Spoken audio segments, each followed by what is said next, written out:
Well, sorry about that, folks. Apparently, the program doesn't like me very much and wanted to cut out all of a sudden. Josh, are we up on Twitch? Can you see? To make sure we're still streaming. Stand by. Let me just make sure. I'm gonna refresh in here.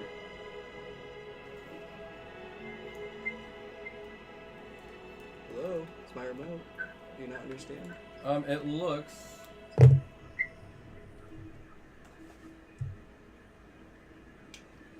Sorry about this, folks, if you're watching this. It looks like we're up now. Okay, good, great. I was wondering why it was working, but look. All right.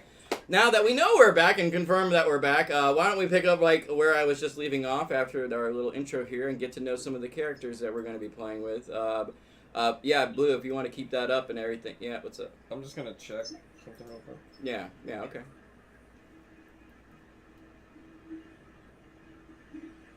Yeah, good. All right, good? cool. Yeah, Okay. we're live and we're good. Yeah, if you just want to keep that, just keep tabs on it. I'll keep it tabbed up. Okay, cool. Oh yeah, but yeah, if we want to go ahead and continue on, feel free, go ahead.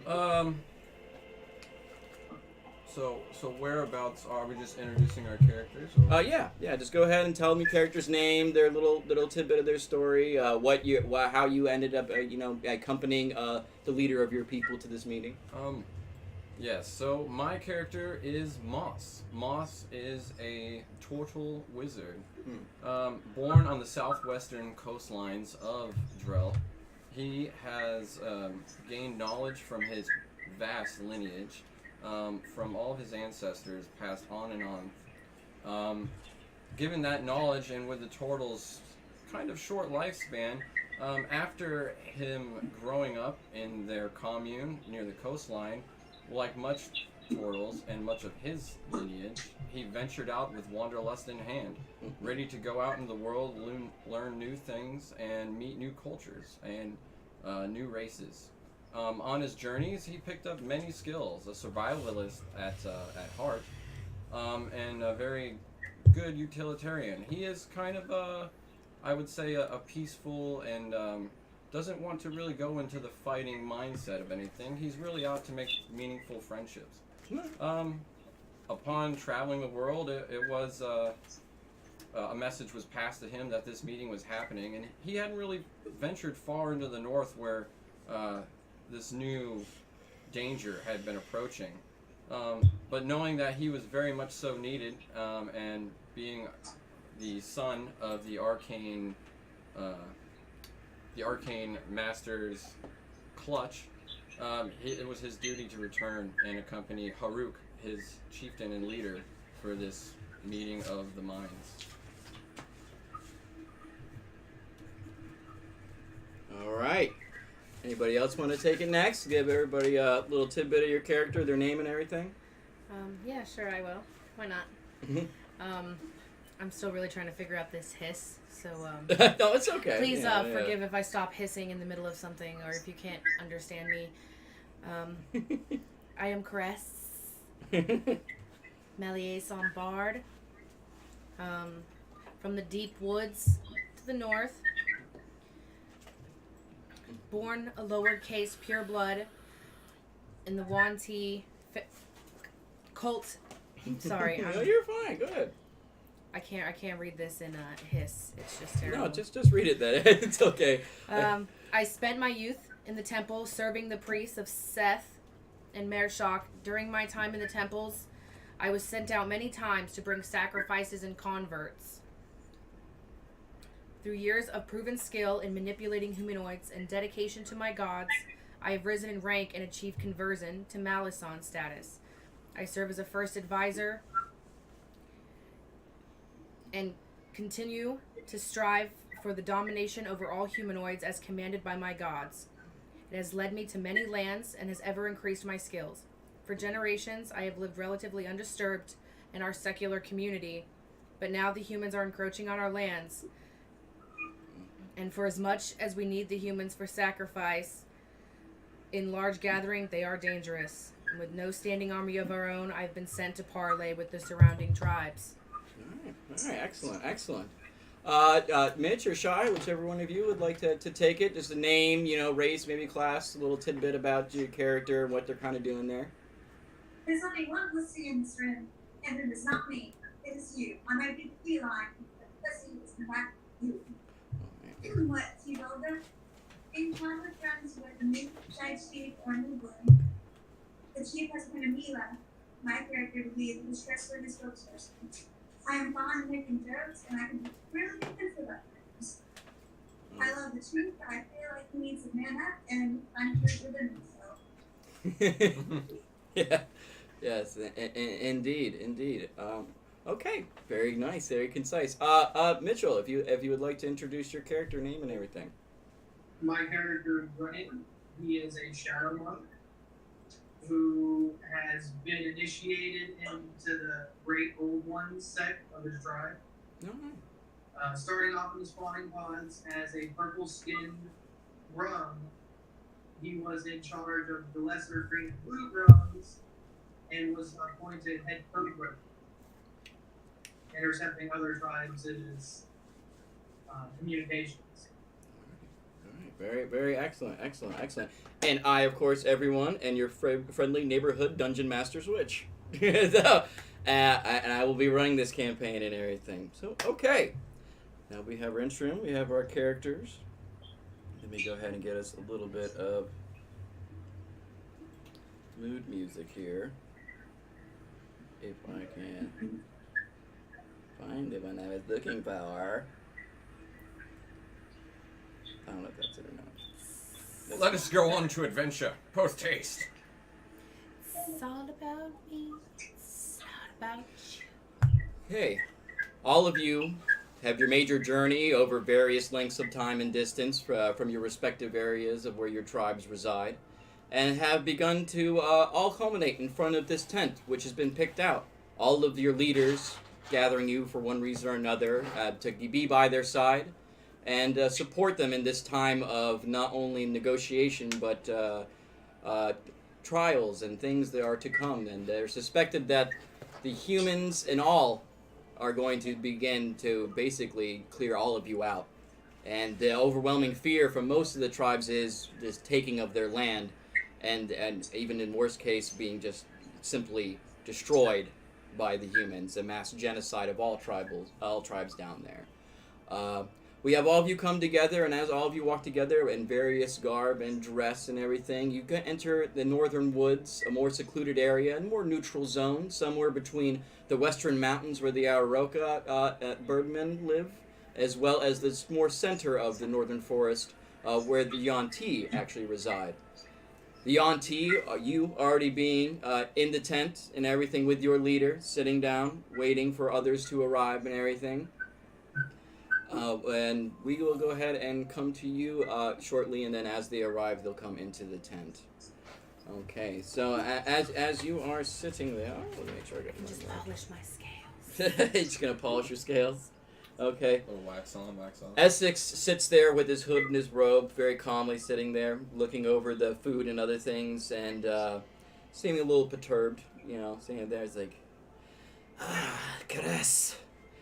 It's these simple, foolish creatures we must align ourselves with. It is frustrating to me. But if Seth be praised and be sacrificed to, it seems we might not have much of a choice. I'm sorry. Fear not, Essex. The other lesser tribes are always quite manipulative. In their own rights, they can be useful as the humans. This is very true, Caress. I see why Leader has had you come along with me.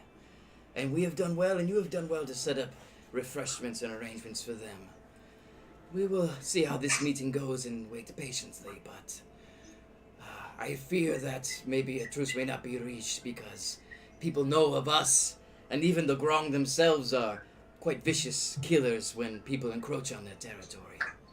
But we will wait. I'm sure others will begin to arrive shortly.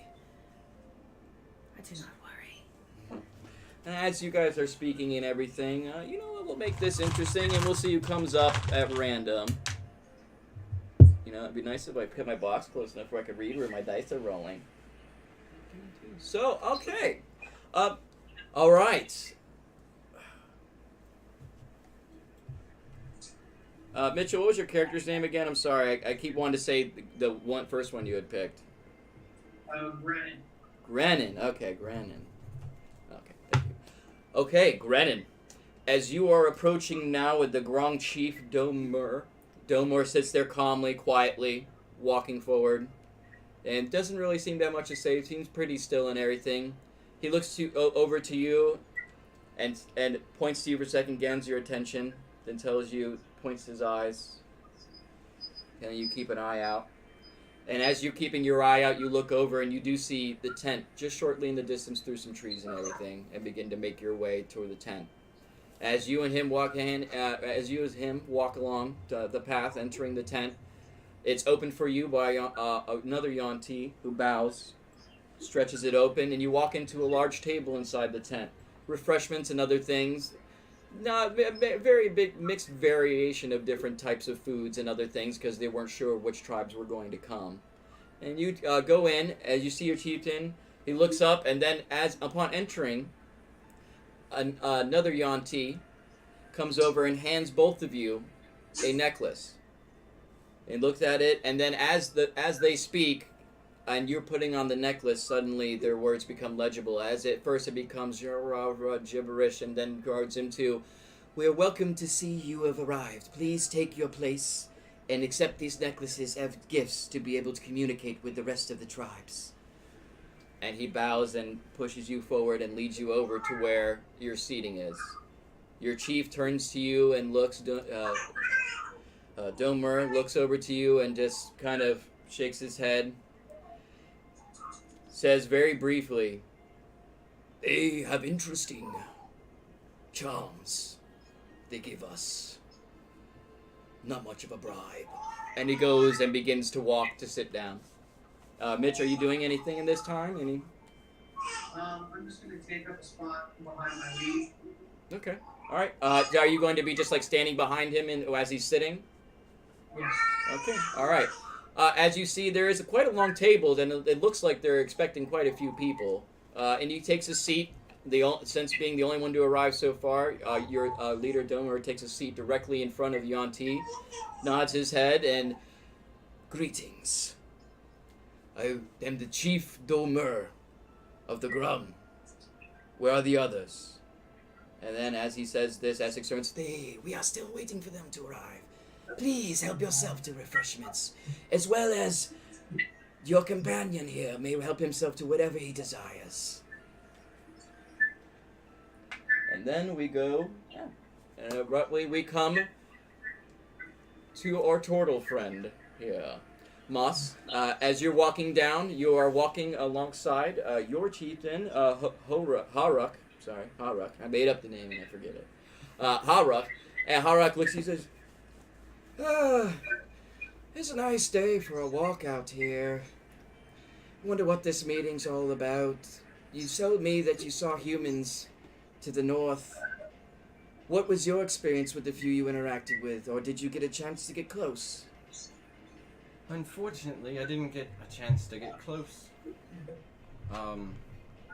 Anytime anybody else has told me any stories of them, it's always been violence, but, I think that there could be some friendship here if we only approach it properly.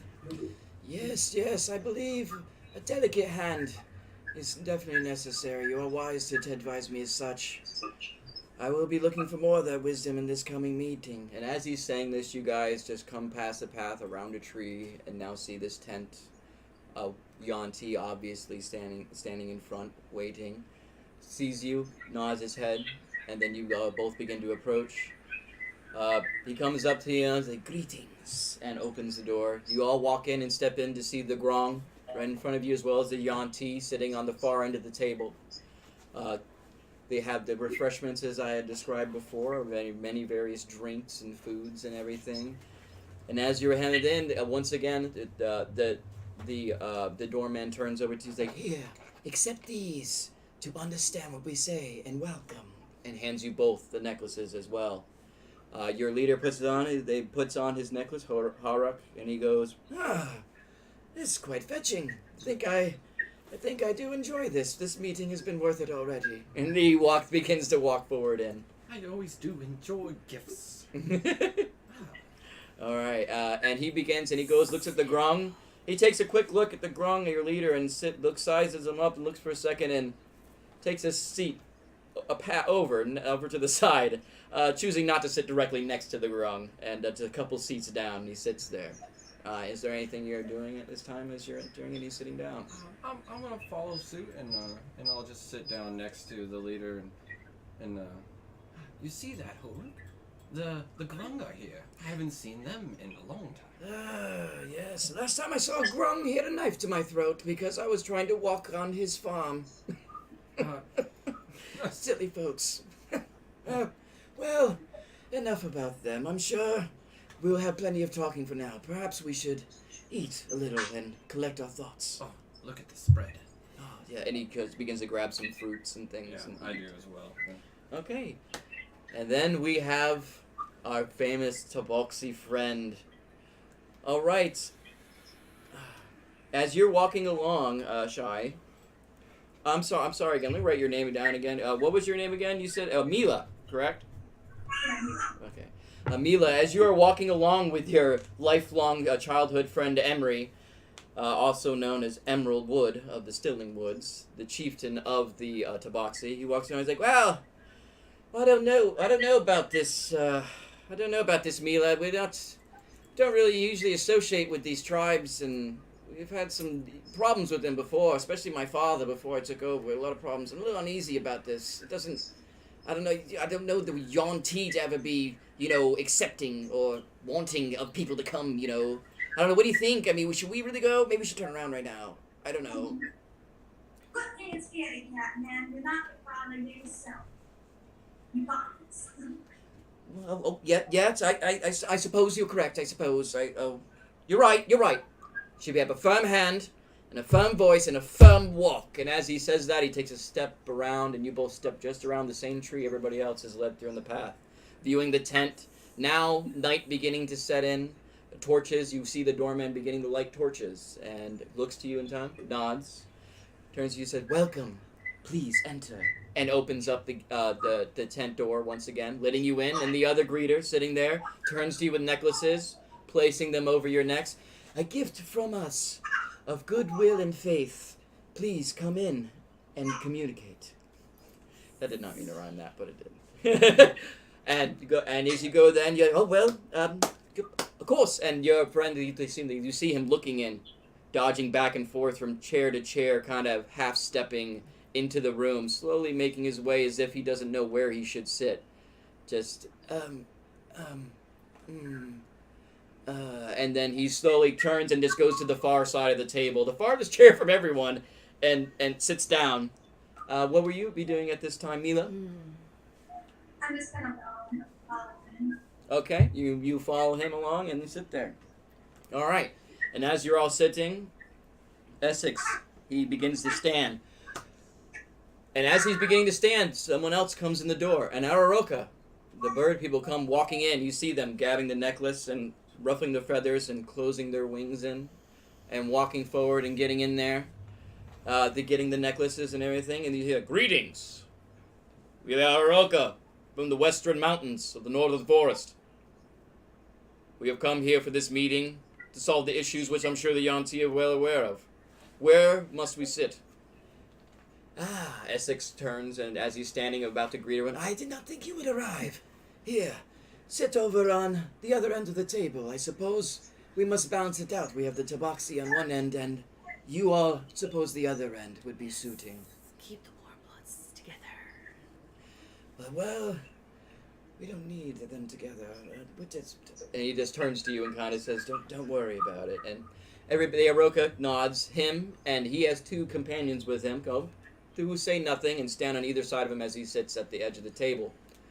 Now, all of you sitting around, Estes is like, "Okay.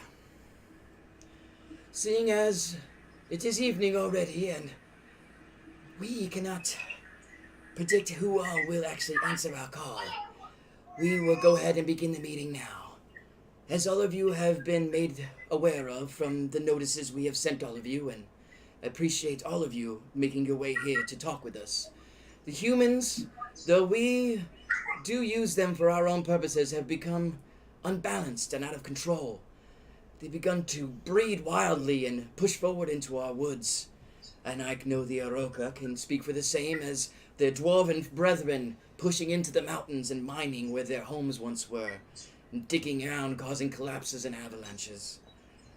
We here of the Yuan-ti know it's only a matter of time before they will get past us and push through and take over all that is ours and yours. I know that our tribes have not seen eye to eye many occasions, especially on, I can admit, on the cases of my own tribe and my cult.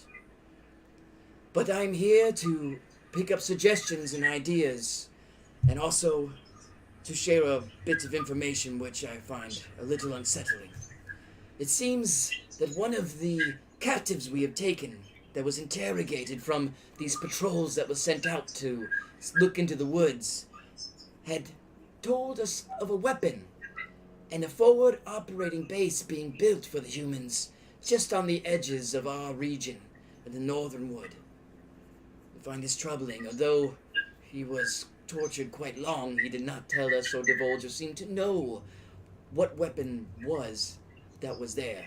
But I digress. This is simply a meeting to come to terms and to discuss what the best course of action would be and a hopeful alliance until this human infestation is solved. And as he's sitting up there, the Aroka leader stands up and he goes, "Well, I know my men and we have been keeping off the humans for some time.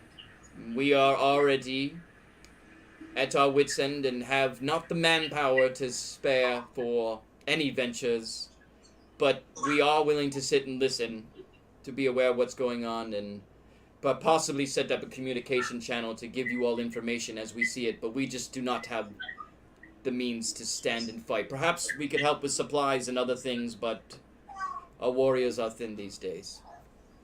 And as he sits back in there, Haruk looks, "Well, it would seem that we have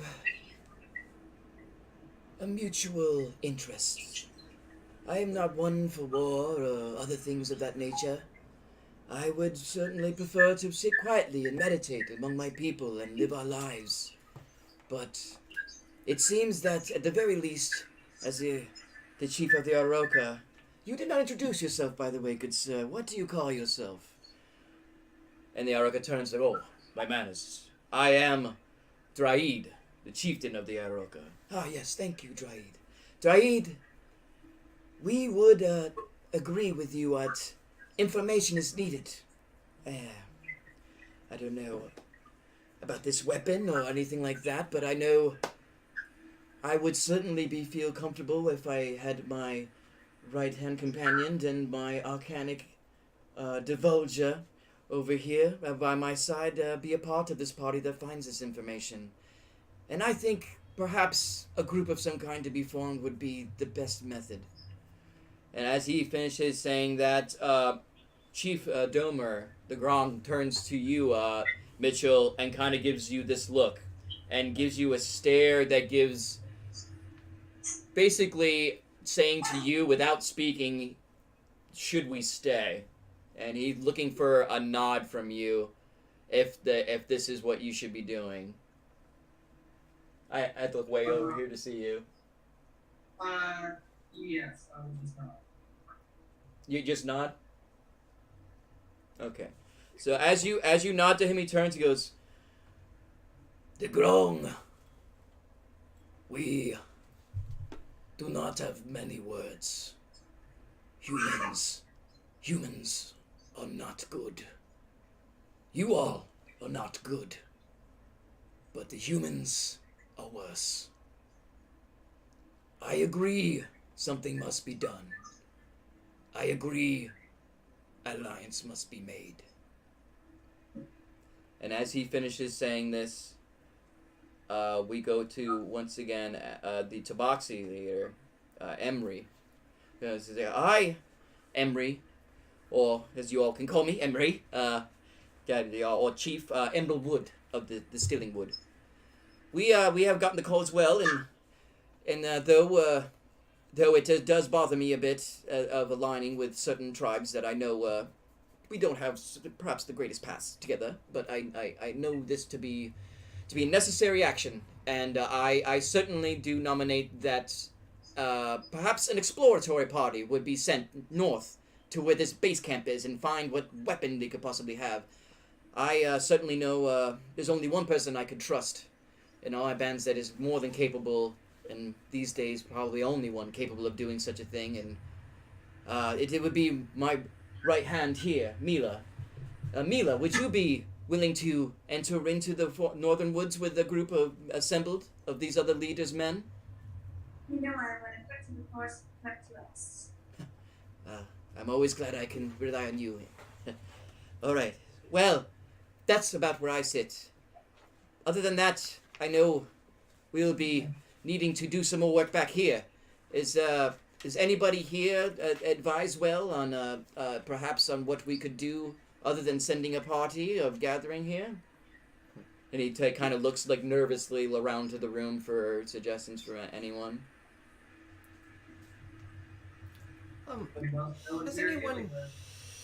Has anyone tried speaking with them?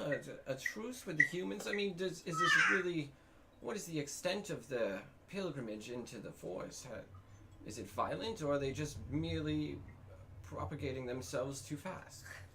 Ha, Turtle. You understand not. The humans are unreasonable, always unreasonable. They do not understand the ways. Violence is just their nature. Our only course of action here is always, as a Yuan-ti best, espionage. Oh dear. I just can't think of, I'm trying to think of a better way so it doesn't go into violence. You know, we don't, the Tortle, we don't really believe in going into war in these circumstances. If there's another way, we should definitely pursue it. I have to agree with my advisor that another way would be more suitable, but I am not so ill-informed that a precautionary party to explore may be possible, even if it is not to get into a violent action. A spy is a spy is a spy. Well, I do love my fill of knowledge, and as my elder and chieftain, I would definitely go on this venture in order to gather more information, but I should say we should definitely try to stay the best out of trouble. Just grab my number. As he says this, Essex begins to look around again. Well, it seems that everybody is in agreement. A party must be made of our top choices and advisors. It seems that we already have our Tabaxi's nominee as well. I would nominate Caress to go as well. She is trusted and high in our ranks and is very knowledgeable and knows our lands well. And it seems the Tortle as well is advised. What of you, Grong? Domer, what of you? What do you say of your people? What will you be doing? Domer sits there, clasps his hands for a second, thinking deeply, looks over to Grennan, and gives you a look. Grennan, how do you feel? I will volunteer for the good of the village, my lord. Very well. Well, we have our representative, though I cannot say we will help with much back here, as I will get back to my territory. And the Grong in numbers do not usually mix well with all of your kind. But someone to assist with gathering the information, we can do. And he sits back in his chair and he just sits quietly. Very well then. Ereroka, do you think you can supply someone as well for the party? Draid looks. I cannot surely justify sending anyone, no. I'm sorry and I apologize. Like I said, we can fly over and maybe perhaps fly supplies and information back and forth, but the two most capable men I have, I need where I am. the dwarves moving in along with the humans, as well as the elves in other areas. We have too few number to stop them, and unfortunately, unless you all are willing to send us 20 men to go into the mountains, we cannot send you any of our flyers to go into the wood. I do have Goil and Parkar here with me, my advisor and bodyguard. I am certain they can stay here in the camp and begin to organize things after our meeting is done and the party you have assembled is gone forth north. And I will return to the home, and they may perhaps can stay here and help you all coordinate a base of operation for all of our joint efforts. Very well. Then, as I would suggest for the part remaining of this evening before we eat and drink and begin to slumber, make yourselves acquainted with one another. And, like I said, enjoy the refreshments. And the necklaces you have received, please keep as our gift. That way your party may be able to translate one another's speech and communicate and make it a more successful venture. And if there's nothing else anyone has to say or any other ideas or things, we will go ahead and end this meeting now. And I suggest that in the morning, after gathering supplies, which we, the Yuan-ti, have brought some in, you all and your party becoming acquainted can decide of when you would like to part for this venture.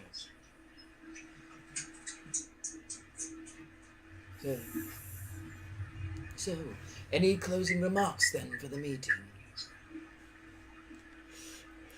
I should say that I believe we've said all we need. And this will do. Yeah, this will do. Yes, I have to agree with the Tortle gentleman.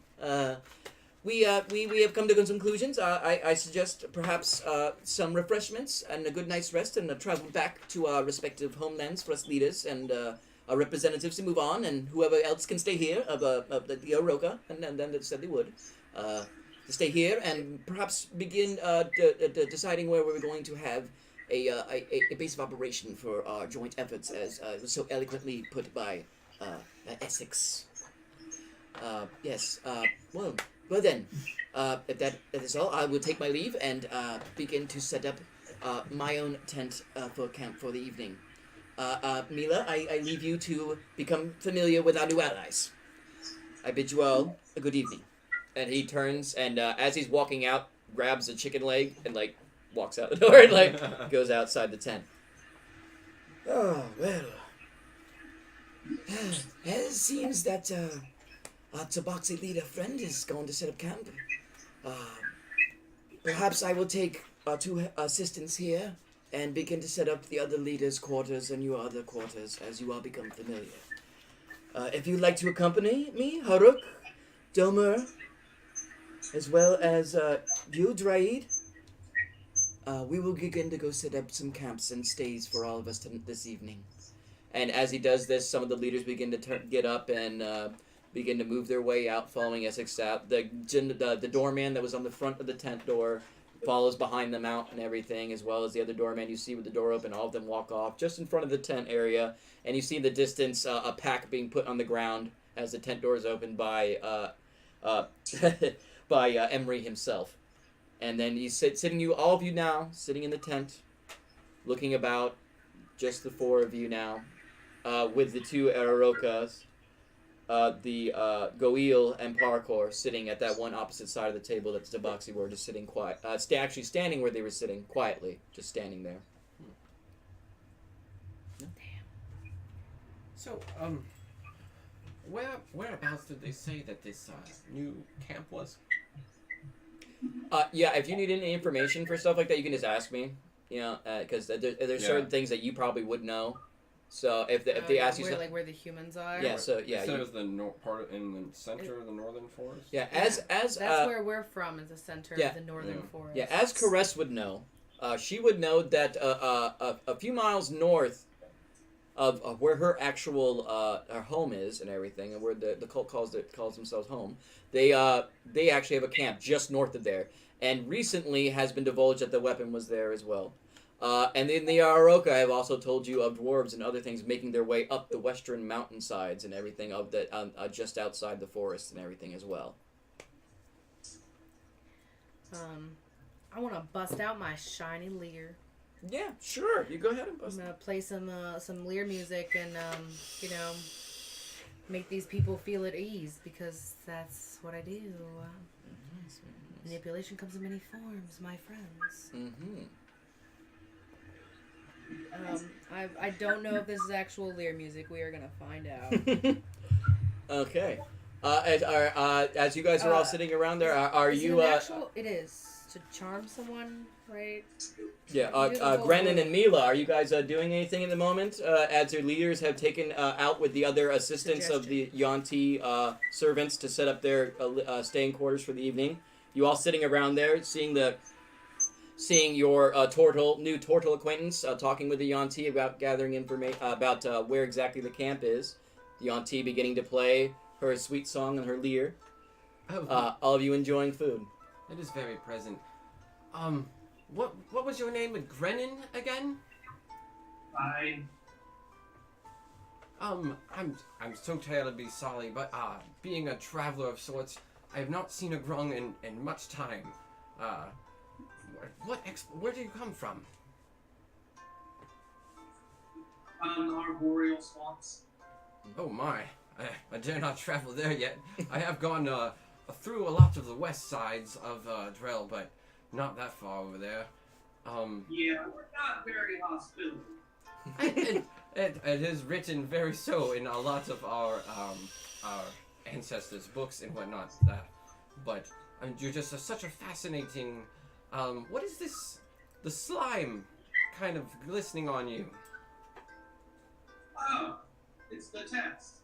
And I stick out my hand. The test? The test. Oh, okay.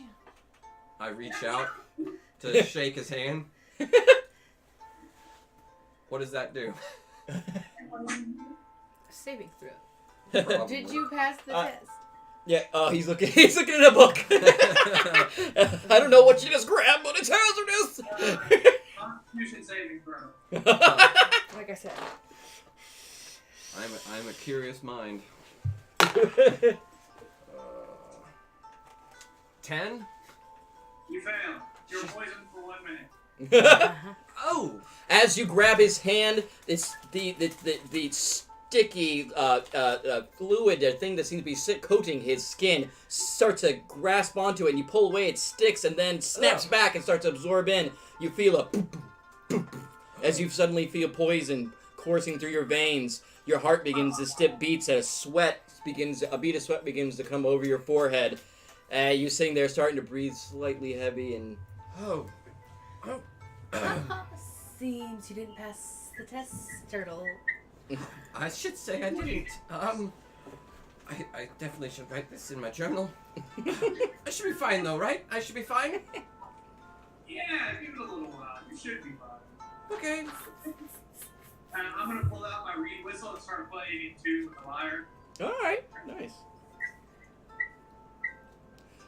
Alright. As you are all sitting, there, is there anything you're saying right now at the moment, Mila? I want to go outside and find Henry real fast. Okay, yeah, you do that. You turn around, open the tent door, and you see him out there, kind of like putting a tent up, and then like one of the Yuan-ti just like shaking their head and coming over, and then starting to help him fix the tent and everything. He's like, oh well, I'm not much one for tents. But then as you walk up, you approach him. He notices you coming. Goes, oh, hello there, Mila. Just getting my tent set up, as you can see. How were introductions? Everything go? They seem okay in there. They seem all right. Was I firm? Was I firm when I talked to them? Oh, my grams aren't. Henry, I haven't used myself yet, but Oh. no more cat naps. No. When you go back, you need to make sure that they're doing work. They can't nap. Yes. I will be firm in my resolve to get them off of their lazy bums and out of the trees and sleeping. I know my father was a lot better at this, but with you've been coaching me and helping me. I'm certain I can handle it. I'm certain, but a good evening's rest and a little jaunt back to home, and I'm sure I'll be able to take care of it. No problem. Sir, you are a lion. You are a ferocious lion. Roar! Roar! Show them your roar, please. I'll work on that. Okay. But you, how do you feel about this alliance and everything, and going to the north? I think I won't be honest with you, good for us, General. I see. Well, hopefully, if anything, something will come of this, at least some information or whatever. I know we are a little farther south, but the humans are ingenuitive, and more often than not, they find ways to get places that you never would think they could. Just make sure that the village get ready. Anyone interested in some tarot? I'm quite good, you. Well, as you're sitting there, Mila, I guess I suggest I can handle the tent out here and everything. I'll get us our quarters set up for the evening. If you want to go and I guess come up with a strategy with them, we're good. Us leaders will. You know you want to play with the cards. We'll get things set up out here with Curious what the to let you servants that have been provided. Yeah, it's fine on It's back. Cool. Okay, he's like, Got oh, psychic abilities. I got tarot cards. I can tell you whatever you want to hear. I'll work on my roar. As you walk back and enter the tent again, the Araroka, the two that turned you as you enter the tent again, look back and just sitting there, just with arms crossed, very, very firm in their gaze and standing in just stillness. Can I slither up to the birdman? Oh yeah, you certainly can. Definitely, it's more of a. Yeah. I don't walk. A slither. Mm-hmm. I'm gonna attempt to strongly suggest to these bird people, look, come on, let me read your cards. It'll be fun. I'm quite good. Right. Strongly suggestion. What is your saving throw? Hold on. My spell save is 15. Suggestion is a spell though.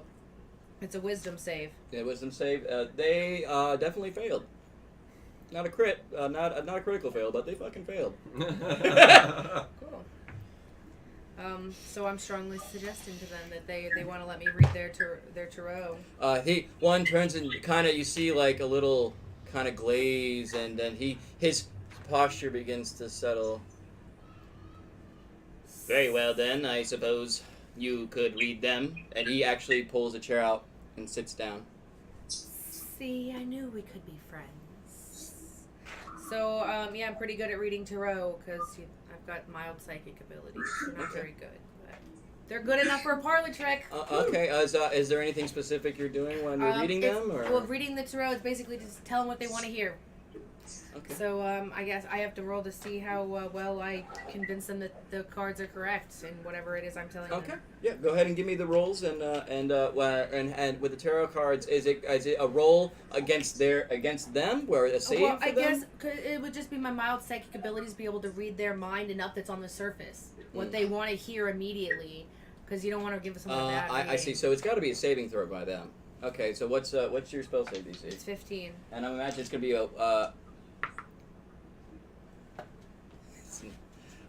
It was a natural 20, but it was cocked. So I was like, oh, I guess I can't keep that. Right, that's not even a flat surface. No, it's in a box. I know, but the... Okay. So what's your spell save DC? 15. 15? Yeah, they definitely fail. Okay. As you're sitting there, stringing the cards out, going like this, you go ahead and say what you want to say, and then and you said psychic abilities to get a feel. What is it? Just a feeling? Yeah, or? it would be like, yeah, it's like, you know, what's on the card? When, Keanu Reeves when he's like, rat in a dress. Okay. Two frogs on a bench. All right.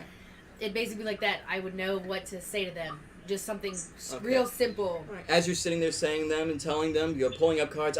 You have a great family heritage and great destiny ahead of you, and pulling out other things, giving them other meanings. You begin to peer into the emotion and psyche of this Araroka sitting across from you as he's looking at cards, looking deeply into his eyes, peering into almost his very soul, and start to sense an uneasiness and something hidden, something being kept, something not being revealed to all of those at the meeting. You fear something great, Birdman. He kind of looks at you and like squints his eyes some. This is nothing but a silly game anyways, and kind of pushes the cards back at you and then stands back up and sits next to his guy and crosses his arm again. That's all right, friend. Okay, and the other Anyone Aroka looks at else? him and just like nods like, this guy. Come on. Anyone else? I Quite fun. I make my own destiny, you know. Quite all right. I'll get you soon enough. All right. Mhm.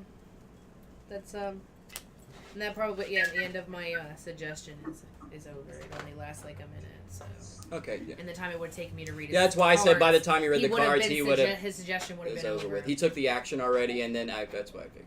So. Okay. All right. And we lose the Mila for a minute. That's all right. Take care, baby. Yes. Okay. Did you want to play cards with me, Mitchell? I'm gonna whisper into your mind. I don't play games, Snake Lady. All of a sudden, in your mind, as you look at him and ask him about playing the cards, you hear an echoing voice in the back of your head saying this to you. That's all right. I don't want to touch you anyway. Then, as you say that, entering the tent, one of the servants, the Yuan-ti servants, Please, everyone. Your rooms are ready for the evening. Drink, enjoy, and when you are ready to put in for the night, the tents are ready with your respective leaders. and as he says this, he walks out. Some of the leaders begin to come back in, gather some food, and sit around and begin to eat and everything. Haruk looks over to you. So, did you learn anything interesting about our companions? Well, the Grong are very poisonous by touch. Oh, Yes. I haven't really gathered much knowledge on them before. well, that seems very interesting. Poisonous frogs. Yes. We learn much. Yes, we do. And the Era, Arakakra, they are very interesting. Very standoff. They seem a bit more... They're a bit more rigid than I remember them being. From what I was told, they were a lot more of a. I mean, very proud, of course, but they definitely were friendlier. I Friendly? Why don't you tell them how friendly we are? Oh, So much nicer. Oh, it seems a glorious meeting. Then you've made yourself a great friend. Always making friends. You've always been good for that. Well, Walking away. I at least your wanderlust will be able to be completed in this journey. I'm sorry I had to call you back for this, but Oh, it's okay. I was just on the coastline, far west, and there's not really much going on. And as he's sitting there saying this, the Domer, the Grong chief, looks over to you, Grennan. He looks at you and kind of like makes some symbols to like asking you if the meeting, if everybody's okay, like that you've met so far, choosing not to speak. I'm gonna signal back that I haven't noticed anything totally odd yet. Okay. And he kind of just gives you a nod, goes and grabs some of the food and refreshments, and he goes and symbols you like he's gonna go to rest, and he takes the food with him and just quietly exits and goes out the tent again just to rest. Poisoned everything. I licked it all. And after that, we have Essex has not entered the tent. Every time the tent door opens, you see the servants and tents being kind of set up. You see Essex kind of making his way around and such. And then let's see, who else was there?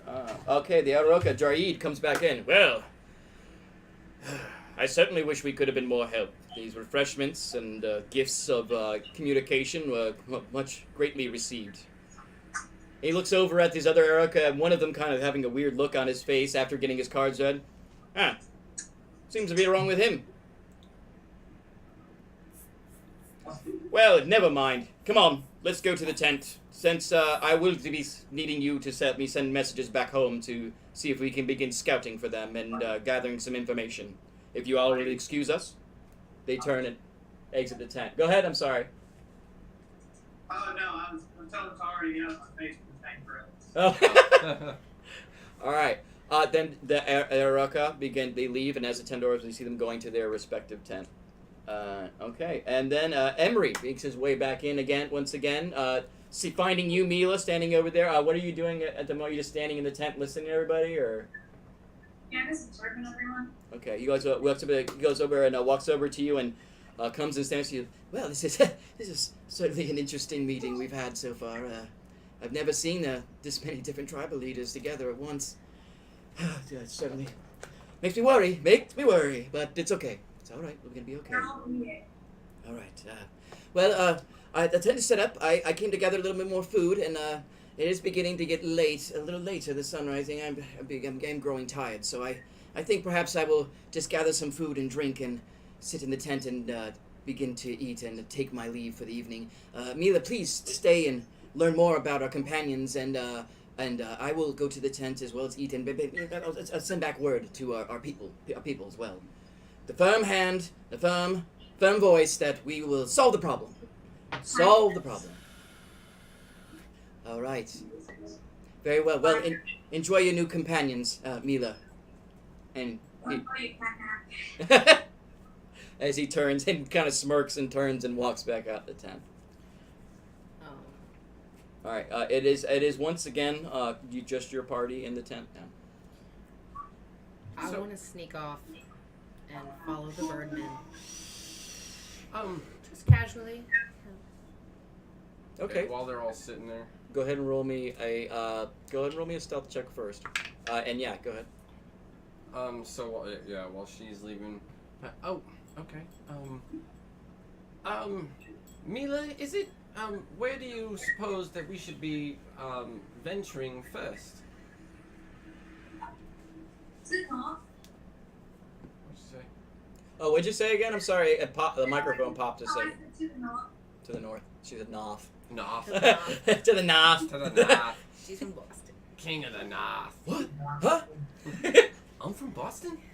You know Transformers? I said to the north and I'm sorry. I'm sorry. I I said keep. we go to the north and we can see where these humans are settled. Alright. What about the dwarves and elves thing?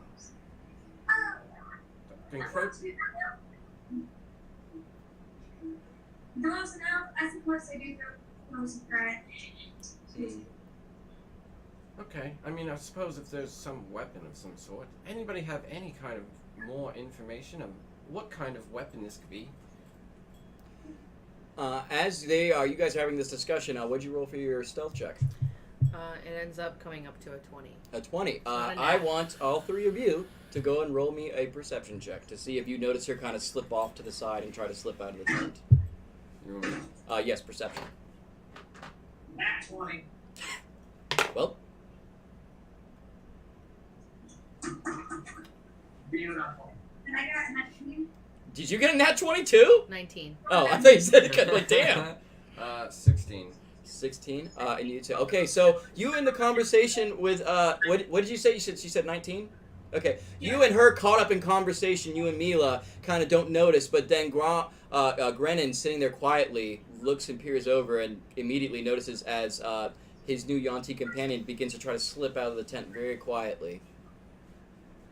I'm just gonna telepathically tell her that I see you. You hear this echoing in your head.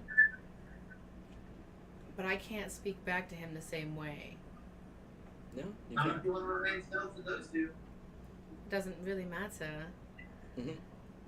See me all you like, Grong. I must speak with Essex on my own. And as you say that, I'm you guys lying. suddenly turn and realize she's already like halfway out the door. Boss next lightning. Boss night light, hey.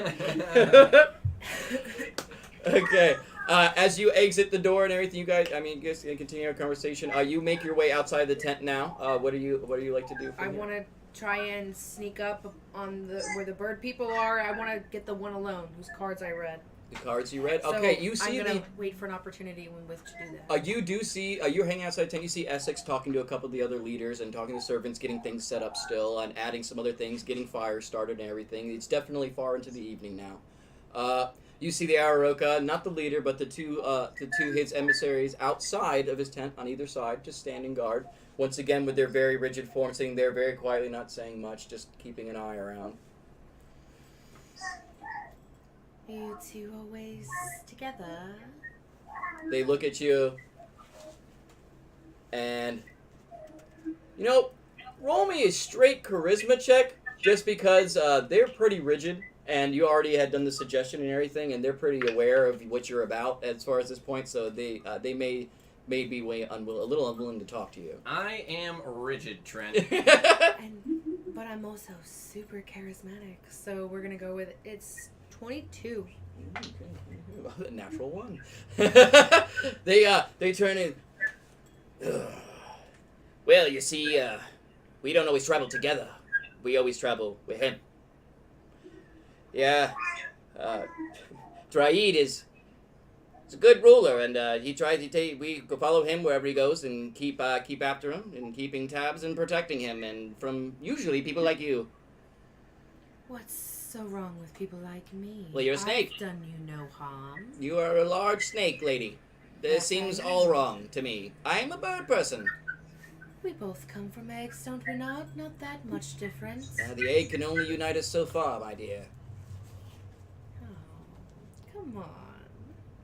As you're sitting there, the one that you did, that's the one you had spoken cards to, which, actually I'll tell you what his name is again. All up in his grill.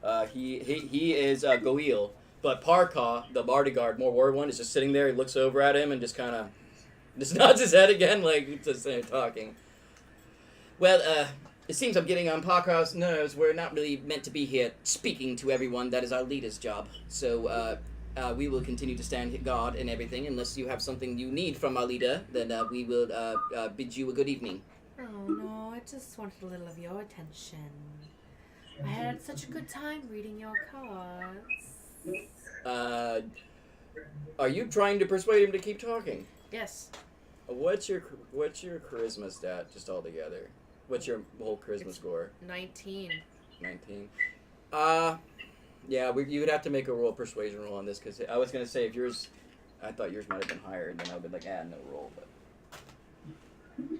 What? That one wasn't very good. I'm not a very good flirt with bird people. Apparently I can't stomach the sight long enough to pretend, 11? 11. Yeah, he turns to you like, I'm sorry, well, you can't have no piece of me. No matter how alluring you attempt to make yourself, I have business, and I am not even supposed to be talking to you right now, so I am going to discontinue this conversation, and if you need our leader, we will be happy to escort you to him. I'm just gonna flick my tongue in his little beaky face You gotta- and walk away. You gotta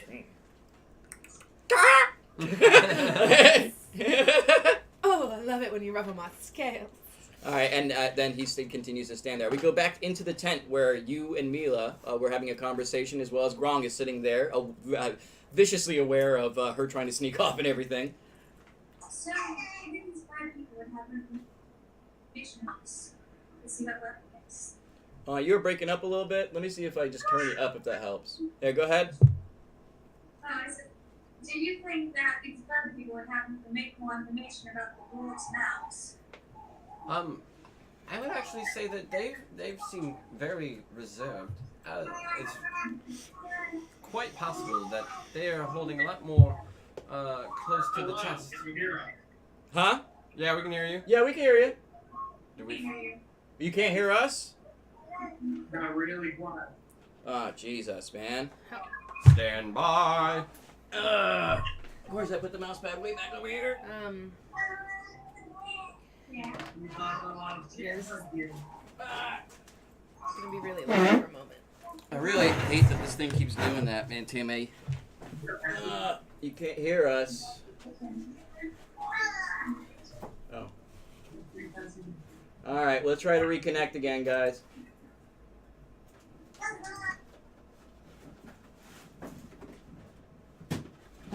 Hello, hello, can you hear us?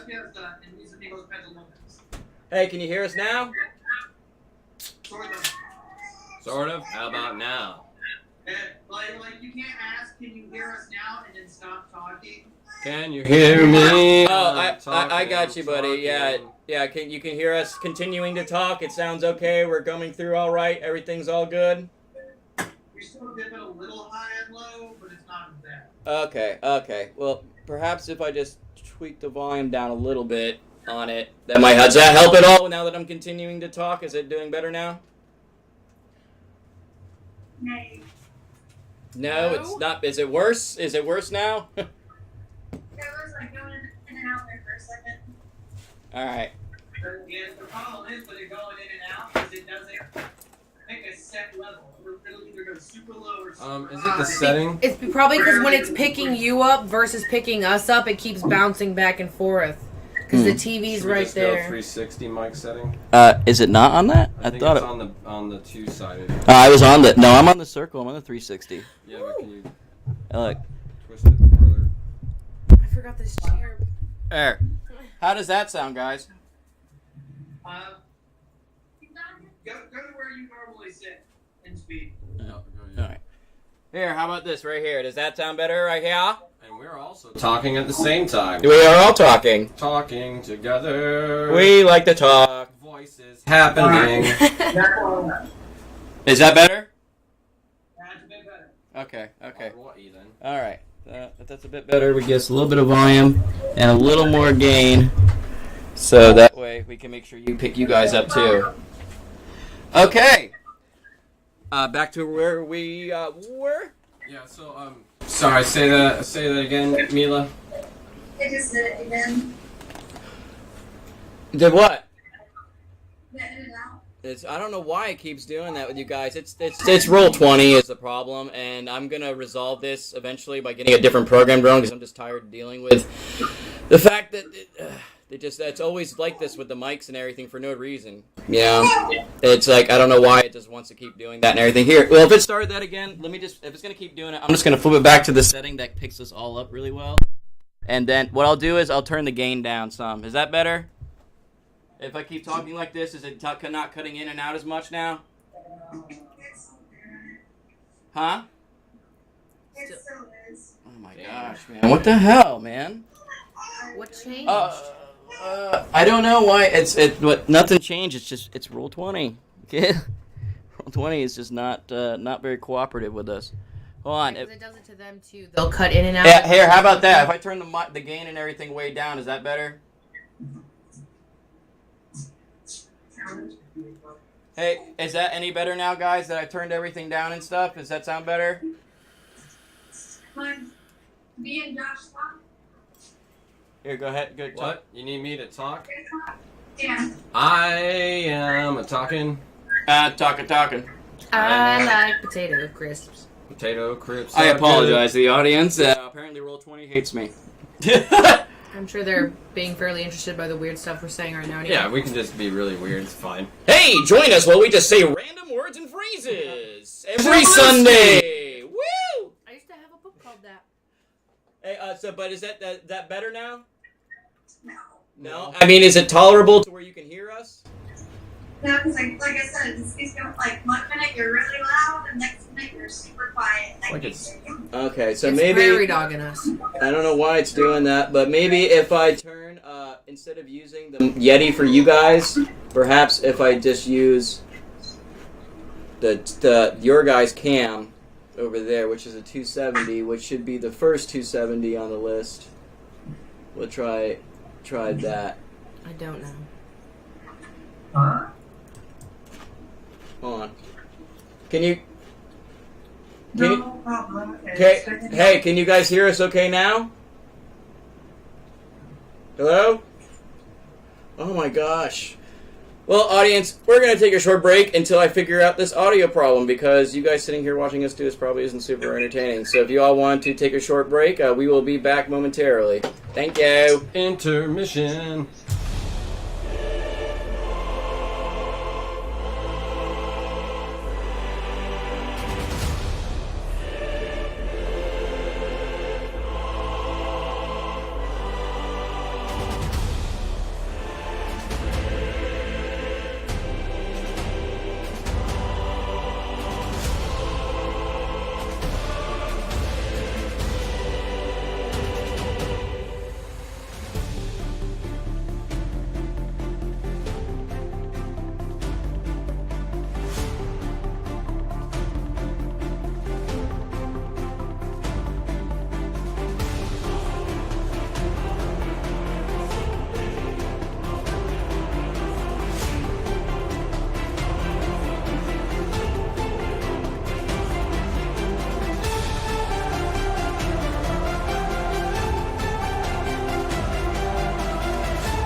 Sorry about that.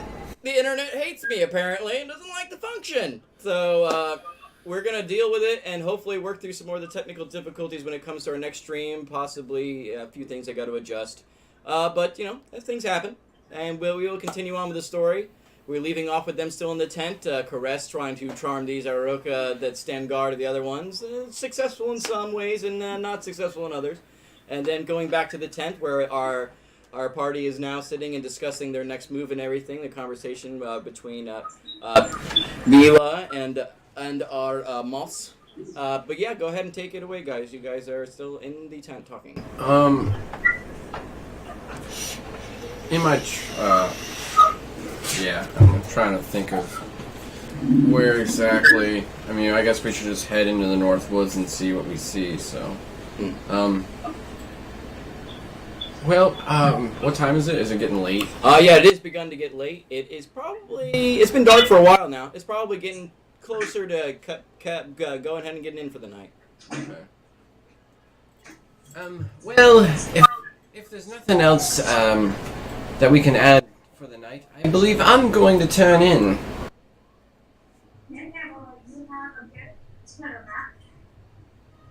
What'd you say, John? What'd you say? Did you say it again? I said, well, you have a good turtleneck. Oh, I always do have a good turtleneck. I have all the comforts of home on my back. And when, after I say that, I'm going to use my ability to go within my shell. It's right where you are. Yeah, in the tent. Or, no, I made other tents, right? Yeah, they set up other little Okay, areas well, for each individual leader. I'll go to the individual tent for myself. Yeah, you all watch as he exits the tent. You walk up and you see just as you're going over there, you see your elder Haruk over there going, oh, well, this is it's an interesting tent. I don't really need it much, but hello, you come to turn in for the night as well. Yes, I did. We don't really need the tent, seeing as home is where you make it. Yes, very, very true indeed. Well, if there's nothing else for the evening, I suppose we'll turn in. Did you all come up with a game plan, or I guess the morning is when you'll be just embarking off to the north? I think it's pretty much head north and see what you see and go from there. Kind of plan as it is. We don't have really an exact location of anything, so we'll see what happens. Very well. All right. And he turns and walks into the tent, and I'm imagining you. Yeah, I'm gonna go into my tent and go in my shell. All right. Okay. Leaving Grenin and Mila and Caress in the main tent still. I probably would not have headed directly back to the tent after trying to. Okay, I thought you had gone. Yeah, back. no, Okay. I'm probably gonna find Essex. Okay. To tell him that during my tarot reading, I definitely felt something off about the one Birdman. Okay. He knows more than he says. Yeah, Essex. When you go and approach Essex and say this to him, he's like, Yes, it seems that he may know more from what you have told me when you read the cards. This is troubling. You know, it is already hard enough for us to bring these people here now, to distrust them more than we already do. Well, I suppose turning in for the night and just allowing things to take their course will be best, and if necessary, we will take care of the Aroka. As you wish. and he turns and goes into the tent that he had set up. Another one next to it for you as well. I'm gonna go back to the main tent. Okay. You're walking and making way in the main tent where Grenin and Mila still are. Well, Roman, you have a good night. Get that hammer away from me. And I'm gonna go to my tent. All right, you walk out, and just as you're walking out, Caress is making your way back into the main tent, and you cross paths. Sleep well, kitty cat. Yeah. Baby, can you close the door to the garage? You want to? Yeah, she's on that side. It's easy. That's my bad. I left it. Yeah, I know we can't. We got closed both doors. The kids are loud as hell. All right. You make your she makes her way. You make your way over to the tent, and you see you walk and open the tent that you actually have a larger tent. You're actually sharing with your chief, and you walk over and you see Emery in there. Oh, getting all cozied up. Well, did you get a chance to make yourself a little more familiar with our new companions, your new companions? A game plan in the morning, I guess. Yeah, we're heading north tomorrow. Oh, very good, very good. And I will be sure after a good night's rest to make my way home and do as you say and give them my roar, so called. Maybe just words, not a roar. But okay, well, if there's nothing else for us, I suppose I will go ahead and turn in for the night. I already got my jammies on. I still want. You cats wore pajamas. No, all right, very well. Well, I'm going to go ahead and lay in here. I guess I'll sleep in the tent since it was so nice to procure it, even though I really don't need it. He goes and lays down and begins to like turn over and get comfortable to sleep. And are you doing the same as well? Yeah. Okay. All right. And you turn in and lay down and begin to get your slumber for the evening. Now we have Caress left, one up. Essex in his tent. Everybody else seemed to make their way to the tent. The Araroka still standing outside the tent. Whereas everybody else. I thought he was still in the main tent with me. Oh yeah, Grong, Grennan is in the main tent with you. I'm sorry. So yeah, is you two residing in the main tent now? Don't sleep much, I'm do just gonna we? log out. I'm sorry. You go to speak and Grong just kind of goes, just turns and walks straight out. I kind of like that one. All right. What are you guys doing then for the remainder of the evening? Yeah, I mean, I don't have to sleep much, so I'm just gonna play my lyre to myself, attuning with its great, charming powers. All right. Very well. And the night comes in. Some of the fire in the center out there, still burning very low throughout the evening. Some of the torches put out. The Yuan-ti the two Yuan-ti servants now put down and in their own tent. You're the only one still awake playing your lyre quietly into the night. You hear the noises of the forest and the crickets chirping and owls and other things going around about you outside. Little rustling of animals and creatures. You catches little glimpses of the moonlight coming in through the tent and things as the lights have been dimmed in there now with just some small candles blazing. As time goes on and everything, why don't you, since you are awake, roll me a perception check. That's what I was just about to ask for. So, works out for me. Nat 20. Nat 20.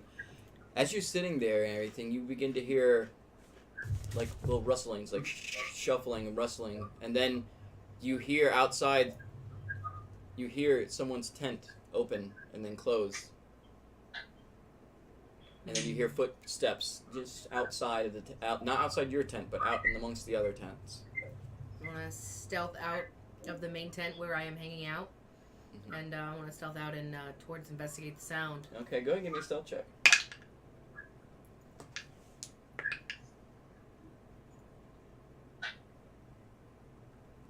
Stealthy. 13. 13.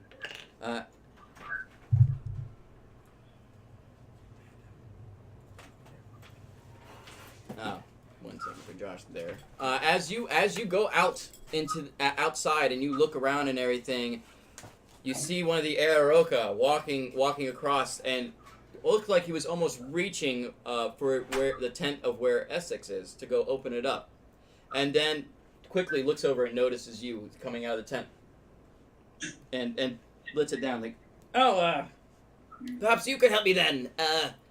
Well, the question for Essex, where are we going to? Are we going to be supplied breakfast and everything in the morning as well? Otherwise, I must gather some things together for my leader. You will be supplied everything you need. That was the terms of our meeting, was it not? Yes. You are quite correct. I suppose I should get back to my post then. I suppose you should probably give me more reason why you were here. Intimidation. Yeah, go ahead and give me an intimidation check.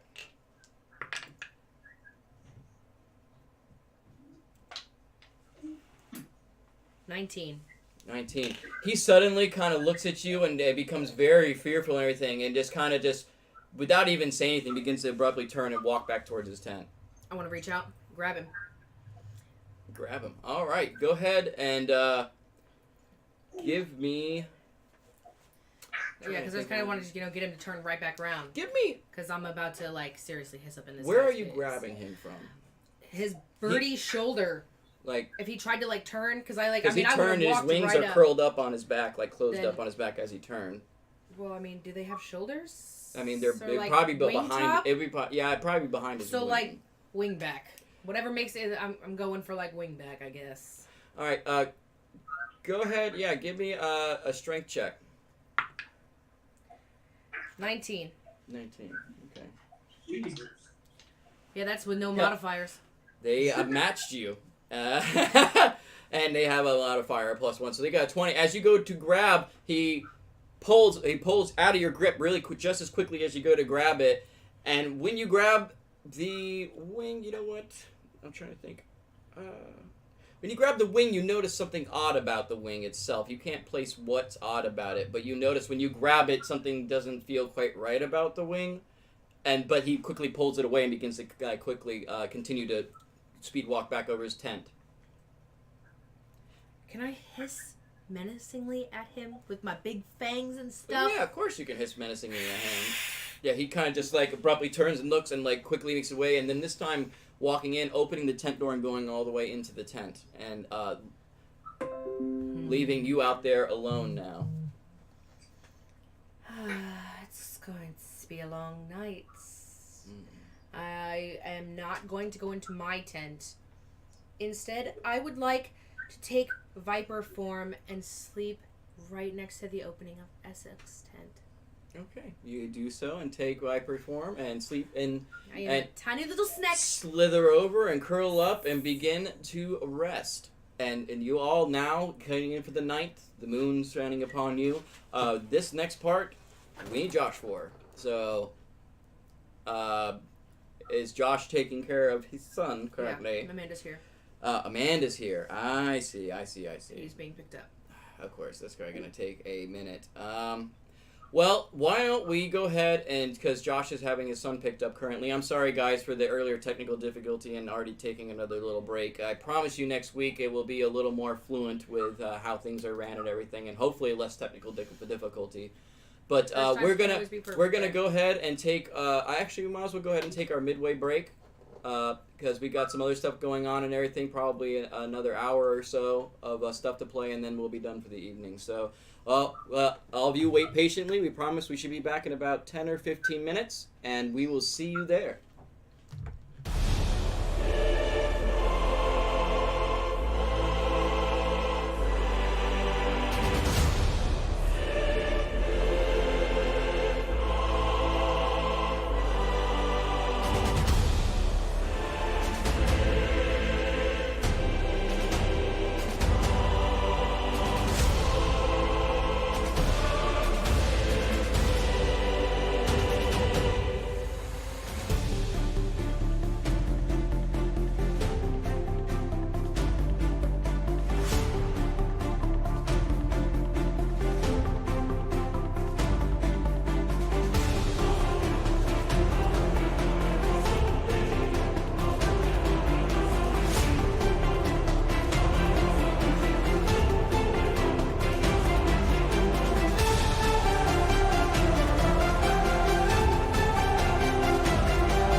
And we are back. Despite technical difficulties and other computers and the robotic race hating me, we are continuing to stream. And now, getting into the evening, everybody in their respective tents resting. We have our frogman over here resting in a peculiar area, as well as his leader with him, the others in their tents and everything. And then night begins to settle in. After Caress's encounter with the Araroka that seemed to be going to talk to her cult's representative, the Essex, that he turned back around and quickly went back into his tent with his other Araroka. Then she designed a snake form and decided to sleep for the night. And as you are all resting in the night, I want everybody to give me a perception check. And it's going to be at a disadvantage because you all are sleeping. So everybody give me a perception check with disadvantage.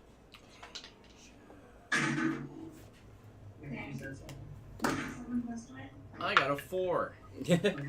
Sound is very muted inside this shell.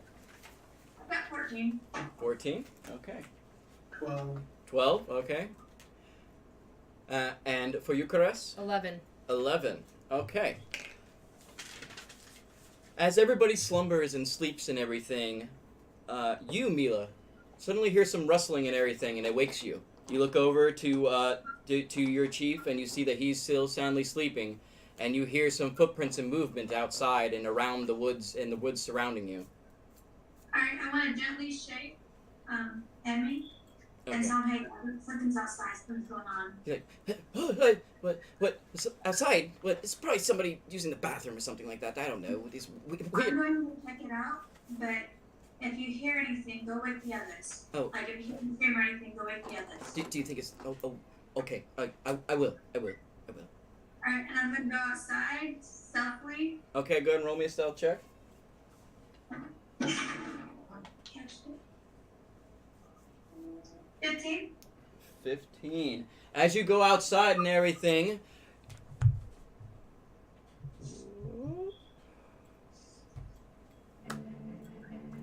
you go outside and all of a sudden, the fire out. You see the Araroka up and about, moving around. One of them going over to one of the tents. Let me go ahead and move him here. One of them going... I didn't actually put tents on the map for you guys, but I will go ahead and pull the map up real quickly for you viewers on the stream. Now, you see the Araroka going out the Tortle's tent. Another one of the Araroka going out where the Yuan-ti are. And another Araroka going where the frogmen actually are. None approaching your tent. All of them, blades in hand, drawing the tent door slowly. As you hear, in the distance, you hear chainmail and armor from the woods coming towards you immediately. What would you like to do? I'd like Vanara to say, Henry, go out in the woods, go hide. And I'd like to run back outside and distract them. Emery goes, oh, he quickly goes out. The Araroka, now you're stealth. Now, after you telling him this coming out, you actually are still stealthed. They did not catch your eye when they were facing in the other tents. Alright. I'd like to get over to the campfire woods and be like, hey, bad people! As you walk up to the campfire, them all to their back turns, you scream, and suddenly the Araroka come and turn and start to panic. All of a sudden you hear, Eric, get in here! And then people start running up through the forest, coming from different directions, all crowding in here. And then suddenly all of you are woken to the screams of this person calling to them, and your companion, Mila, screaming out to you all. You all awake abruptly, as suddenly you coming out the entrance of your tent, there is an Araroka. Entrance of your tent, there's an Araroka. And the entrance of Grong's tent is an Araroka. And then you guys walk in tents. What would you like to do? You all get one reaction here. Oh, they were in for a big surprise because, I mean, I was a tiny snake. He probably didn't see me. Now I'm a big snake.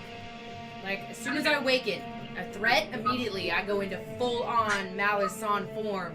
Huge snake body. Yes. Okay. Suddenly being awoken by all the commotion, Moss, peeking his head out of his shell, sees the Aarakocra with the knife in hand and all the commotion going on. Immediately stretches out his hand from his shell and casts Levitate on the Aarakocra in front of him. Cast Levitate. Does he have a save for this?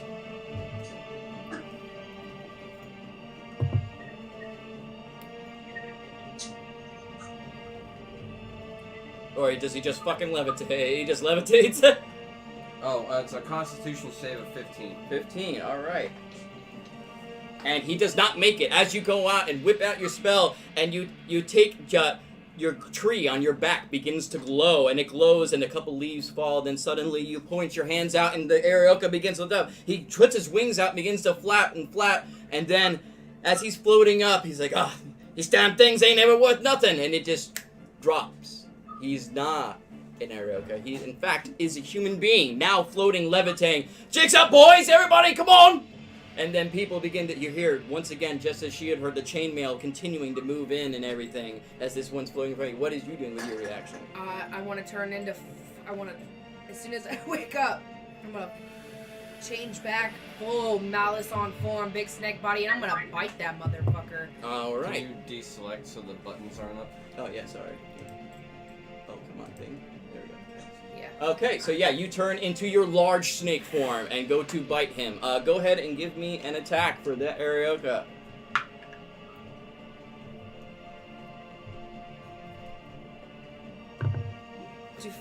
Would my mouth would have proficiency, would it not?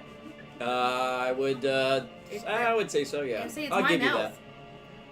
you that. So 8.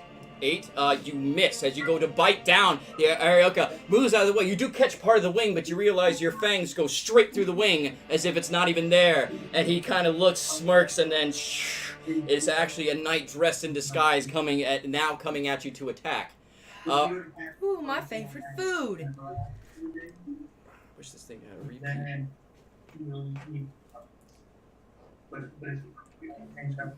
Okay, so now Grennan and Mila.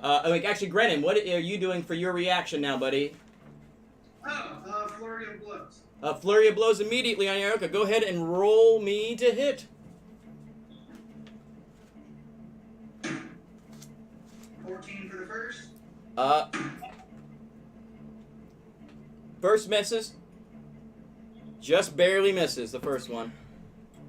And 12 for the second. The second one indeed misses as well. As you go, broken up abruptly, and you suddenly begin to just realize what's happening and start to throw blows. You as well punch through these wings, realizing now they're nothing more than an illusion. As he drops the costume, kind of smirks at you, laughing. Well, frogman, guess it's my turn.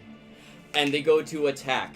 Now, let's see. We got all your reactions out. Now we're gonna go into initiative, guys. Woo! Nat 20. Nice. 21. All right, hold on. Let me roll monster 30 real quick here. Okay, so we have a nat 20 for Moss. All right. 21. So you go just under Moss with a 21 because he has a natural 20. All right. Yeah, mine was an 18 plus 3. All right. What do you guys roll for initiative? 11. 11. Okay. 16. 16. All right. So then we have all the Arioka, and then Nice. then we have I knew 16. We nothing have wrong with that Birdman. Brennan, and then we have the soldiers. Here's that for a 12, and then we have you at 11, Amila. Okay. So, first up in initiative, we have Moss. Well, I guess the best thing to do.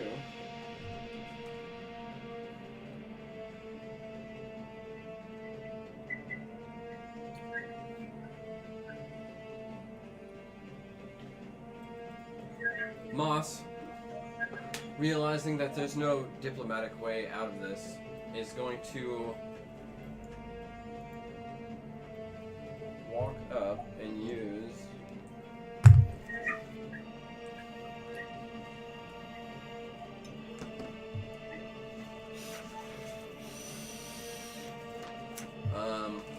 he's gonna walk up to the floating human or knight. Yeah, he is now human. Human. Dressed in armor and everything. He's gonna grab his ankle and use vampiric touch.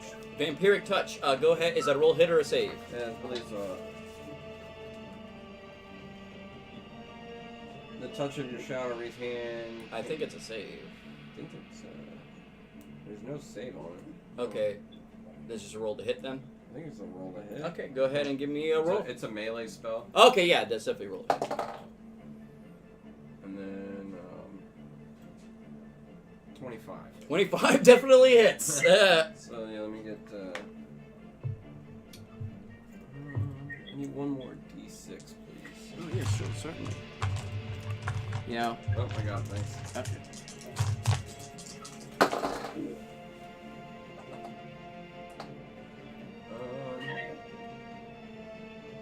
So that's gonna be 5, 6. That's gonna be 8 points. 8 points of damage. Okay.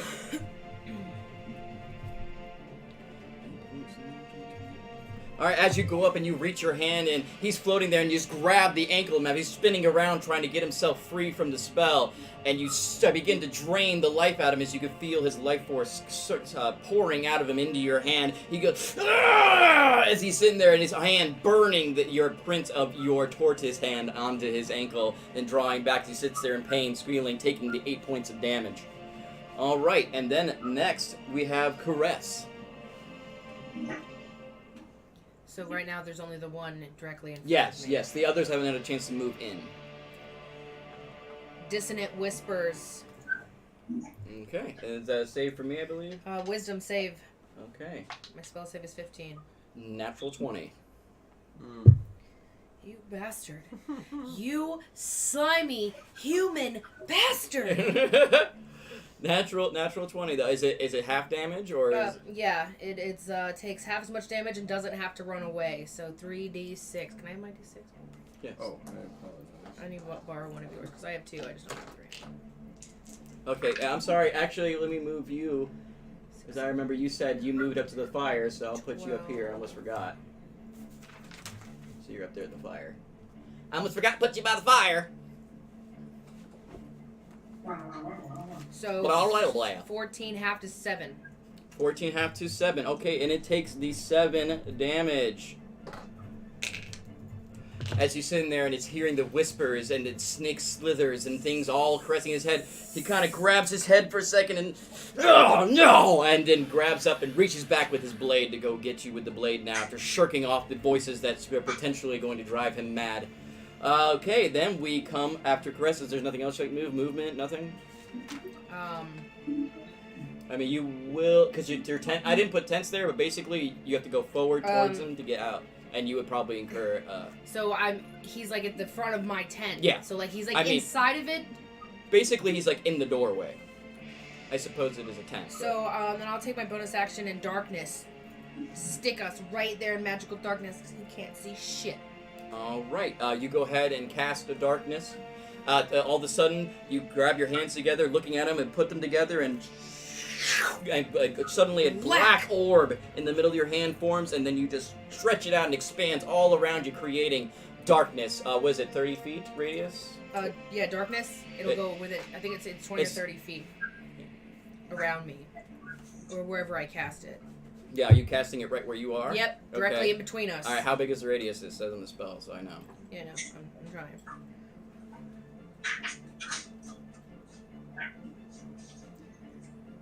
I think it might be actually a 15-foot radius. 15-foot sphere. Yeah, 15-foot sphere. Okay, yeah, so everybody right around you is now shrouded in darkness. Okay, so is that going to be the end of your turn, or anything else you'd like to do with it? No, I want to, because it's dark, so he can't see me, I'm going to try and back up further into the tent. Okay. You wouldn't incur an attack of opportunity if you back up. Where are you? You are right there. I'm going to back up further into the tent, because I'm just You only can go about, basically behind where he's actually supposed to be back here, too. Yeah. So basically you just step back 5 feet. Yep. Okay. And, because I've already used my action, I can't cut a hole in the tent side, so... Okay. Alright. Now, after that, we come along to... oh, stupid thing. How long does it last? We come to... 10 minutes, as long as I'm concentrating. Okay. Yeah, your concentration is up. Make sure to make note that you are using your concentration currently. Alright. Now, we come to the Araroka, who are actually humans in disguise. All of them reaching up with their blades and going to stab you. One coming after you. Actually, he's got to make a saving throw with you, because he is stuck in the air still. Yes, he is. What's your He's natural 20. I don't know, man. I usually roll bad when they're all good today. He grabs it and he finally finds his center and like concentrates and shakes and does some weird movement and finally drops to the ground. Now that is going to take the action for his turn. That's going to be his turn actually. He's not going to do anything else. He's rearing up, getting ready to attack you now after that. The other Araroka in front of the Grong tent is going to go in and attempt to attack you, Grennan. And he is going to roll a 16. He hits? Alright. So, at 16 as he reaches up with his sword and deals 10 damage to you, slashing down and then slashing back again. And then that is going to be his turn. Alright, and then the last Araroka, who is... No, wait, that's it. That's those three. Huh? Was he in darkness when he attacked me? No, he's outside the tent, and in the entrance of the tent, it's not pitch black outside. There's moonlight and a little bit of fire still burning. But the darkness is above you. It's not where you are, that she cast. Okay, I'm going to cast it directly on him. You're going to cast darkness directly on him? No, I thought V did. No, you're in your tent. She's in her tent. Okay, Ararokas are fully in the tents? Yeah. No, he's in the entrance, but the tent, if you look at the map, the tent where the snakes are, with the two without white borders, are above you. You're down here. Yes. And that's at 15 foot from where she is not going to catch this Araroka. Okay. Yes, that's what I'm saying. It's around here, and she's just barely out of it. You're all just barely out of it. Basically, her tent and it's like 5 feet out of it is all covered in darkness. All right. Yeah, so you're basically on the edge of this bubble of darkness that she made. Okay, but yeah, what was I saying? He attacked you, then that was his turn, and that is the three Araroka. Yeah, because that one. All right, so those are taken care of. Now we come next in, which is actually Grennan's turn. Okay, I'm going to use one unarmed attack. All right.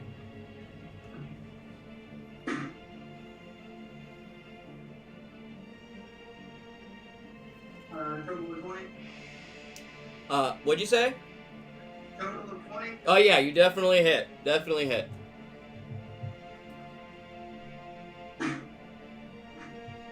damage. Alrighty. He takes the 10 damage. As you go with it, you go and hit him as hard as you can, concentrating all your ki and punching him in the stomach and taking the 10 damage.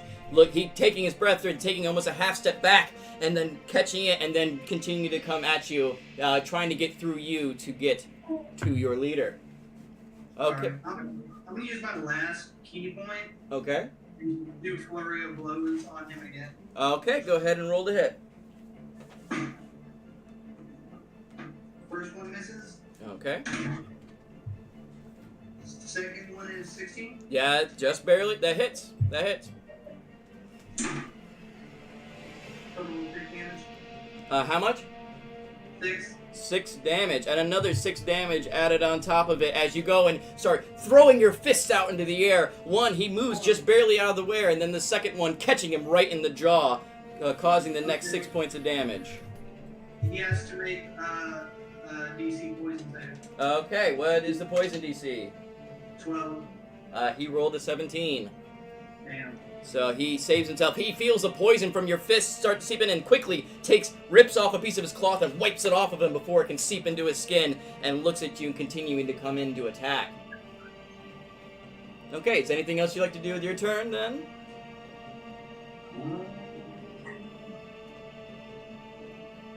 No.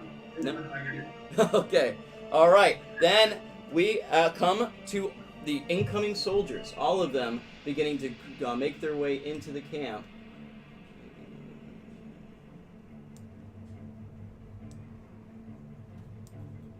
All of them making their way in.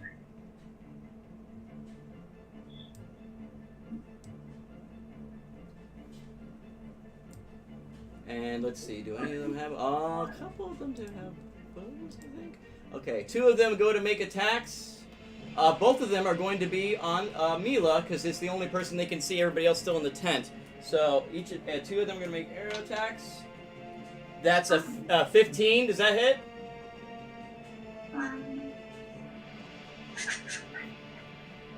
Where does it go on? Very first shoot. The shoot. Yeah. Oh, 13, yeah, that hits. Yeah, 15 that hits. Okay. And it's going to give you 7 damage, as one of them shoots you there. The other one shooting an arrow at you as well.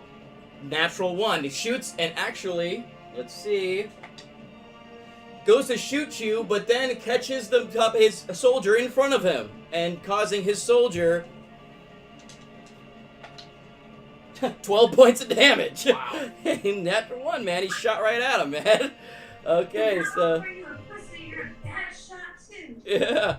All right. And now we come to Mila's turn. Alright. So the people next to me, are those tent openings the black ones? Tent? Oh, no, there is no there's no tent openings. I didn't put tents on there earlier. I didn't have a chance to throw them on the map. So basically, where they're sitting, everybody's grouped in 2s, is where the tents are. Okay. Yeah, and the little birds are basically the Araroka that were there, but now they're human. I just don't feel like changing the icon just because it's a pain in the ass. But those are the Araroka, and then you have the few soldiers coming up from the top side of the map. Okay, so what are these people right here? Which people? Those are Caress and... Yeah, that's Caress and Essex. Okay. Yeah, they're the only ones without white borders, so... Sorry about I that. didn't have a chance to go through and clip the borders out of them and everything, like you know, so I was throwing things together very quickly up to the last minute, so... Next week I'll have a lot more things organized and things taken care of and stuff, you know, but, and hopefully technical difficulties won't be as prevalent. Yeah. Alright. So I'm gonna move right here.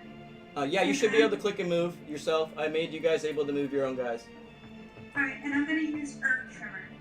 Earth Tremor? Okay. Yeah, go ahead and move where you like to move and show me and just tell me what direction you're... She went in between the 2 birds down Oh, here. you went between Earth Tremor. Okay, and where does that affect? And pretty much each creature besides, like it's a 10-foot radius around me. Okay. And each creature besides you must make a dexterity save. On fail, a creature takes 1d6 bludgeoning damage and is knocked prone. If the ground in that area is loose earth, it becomes difficult terrain until cleared. Okay, it is in fact... I'm sorry, go ahead. I keep cutting you off. Each 5-foot diameter portion requires at least 1 minute to clear by hand. Okay. And it takes an extra 1d6 for each level above first. So that's 2 extra d6s. Okay, so okay, everybody that needs to make saving throws. The 2 Aroka, as well as actually both of our frogmen there have to make saves too because they're caught in it, and the snakes are just barely out of 10 foot. So it's the frogs and those 2 Aroka. I'll go ahead and do the Aroka now. One gets a 13 for a save.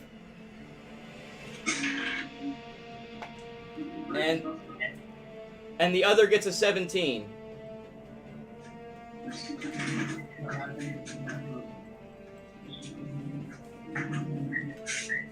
Yeah, I got my dexterity is +3. +2. Yeah, I think you're supposed to say Yeah, they both got it. They both got it? Okay, so what's the regular damage that they're going to take still?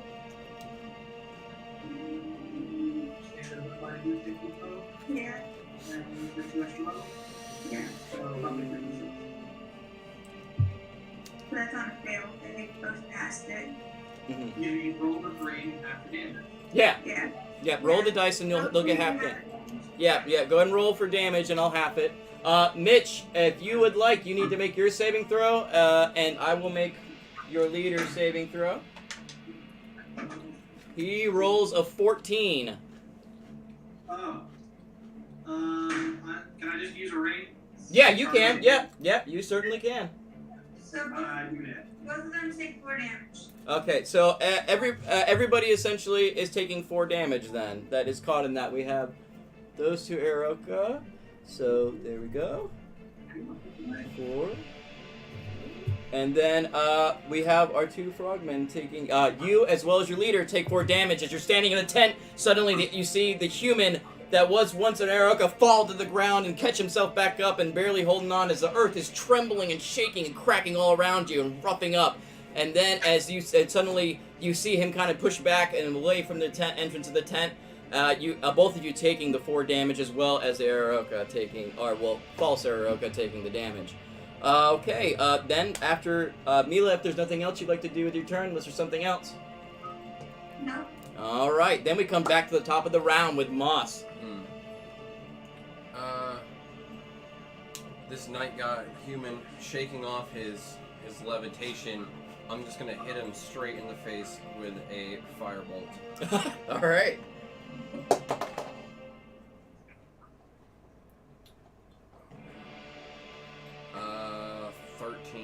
13. That misses. Oh no.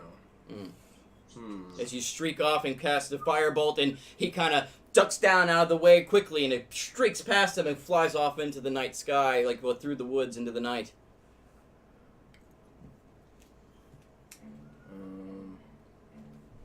What else can I do? Well, I mean, you do have that ring you got too. That ring is actually different than what it sounds. Okay, well that sucks. While you wear the ring, difficult terrain does not cost extra movement. In addition, magic can neither reduce your speed nor cause you to be paralyzed. Oh, well, that's still a good ring. It's still awesome, but it doesn't help with actions. Okay, all right. I believe, can't you use at the 5th level? Can't you guys use the cast with your bonus action? No, I'm looking at my bonus actions, and the only thing I have at this moment is 2 weapon fighting bonus actions. Okay. So yeah, I guess unfortunately that's gonna have to end my turn. Okay. All right. Well, then that will end Moss's turn. Then we go to Caress. So I still have the darkness up. I'm gonna take my time. I'm gonna go right for him. Mm-hmm. I'm gonna slither right up to him and grab him by the face. Mm-hmm. And then I'm going to cast Bestow Curse. All right, you do that, and it's a saving throw on my part. It will. Yes. Okay. It's a Wisdom savings throw. Okay. It is. He got a 15. That is my DC. Okay, so he does make his save. Does he get half damage? No.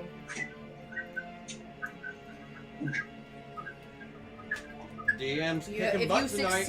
succeeds, he doesn't become cursed. Okay, so yeah, he and that's it. It just fizzles out. It just fizzles out. There's Okay. nothing happens to him. You approach him and you go up and slither up quickly in the darkness ground face. He goes, and he gets scared all of a sudden because he didn't realize you coming up. And you grab him, and then you start to whisper, and words become glowing coming out of your mouth. And they come out and they begin to enter into the orifices of his face. But then he and starts blowing them out. And then it comes out like dust out of his eyes. And he quickly pushes you off and sits back down and is getting ready, shaking off whatever kind of incantation you tried to cast on him.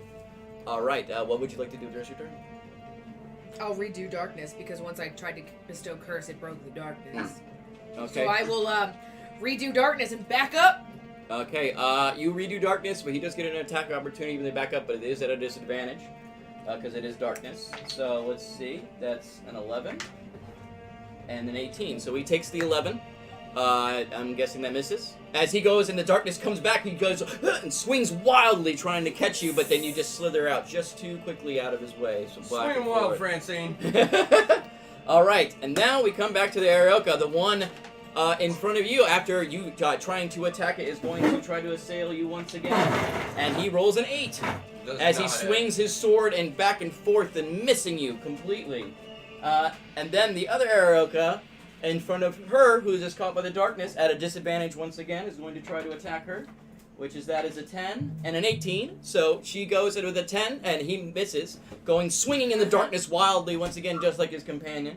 And then the other in front of the 10th of the Grong goes for his attack against Mitchell once again, and that is a 12 and a 3. So he rolls a 3. Mitchell, I'm assuming that misses. There he goes, and him too, swinging wildly and kind of losing his footing in the earth and everything. Oh, jeez, baby. No, I know what I. Well, it's fine, you know, like, it's fine. But going and swinging wildly and everything, he goes and misses you completely. And that will end the Arioka's turn, and we come now to Grennan again. Grennan, it is your turn. What would you like to do? I'm gonna do the forward pass right. Okay.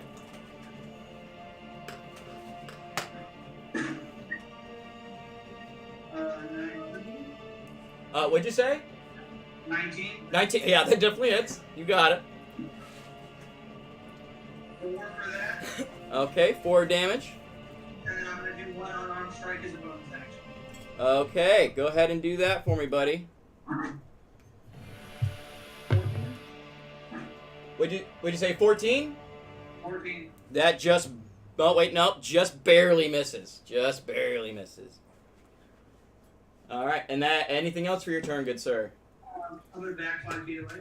Alright, yeah, you are still separated 5 feet, and you got just another 5 feet you can go back, and that's it. But not enough to incur an attack of opportunity. Basically, these tents are 6 squares, is basically what they are. So, alright. Again, that's going to be your turn. Then we come to the soldiers themselves, now continuing to move in. 1, 4, 5, 6. One coming right here to get with the tortoises. 1, 2, 3, 4, 5, 6. Another coming up this way. 1, 2, 3, 4, 5. Okay, one going up here. And then one right around here. Okay, now we have our two bowmen. One up here taking attack once again at the only enemy you can see. Everybody else is in a tent at our Tabaxi. And that is going to be a 14 to hit.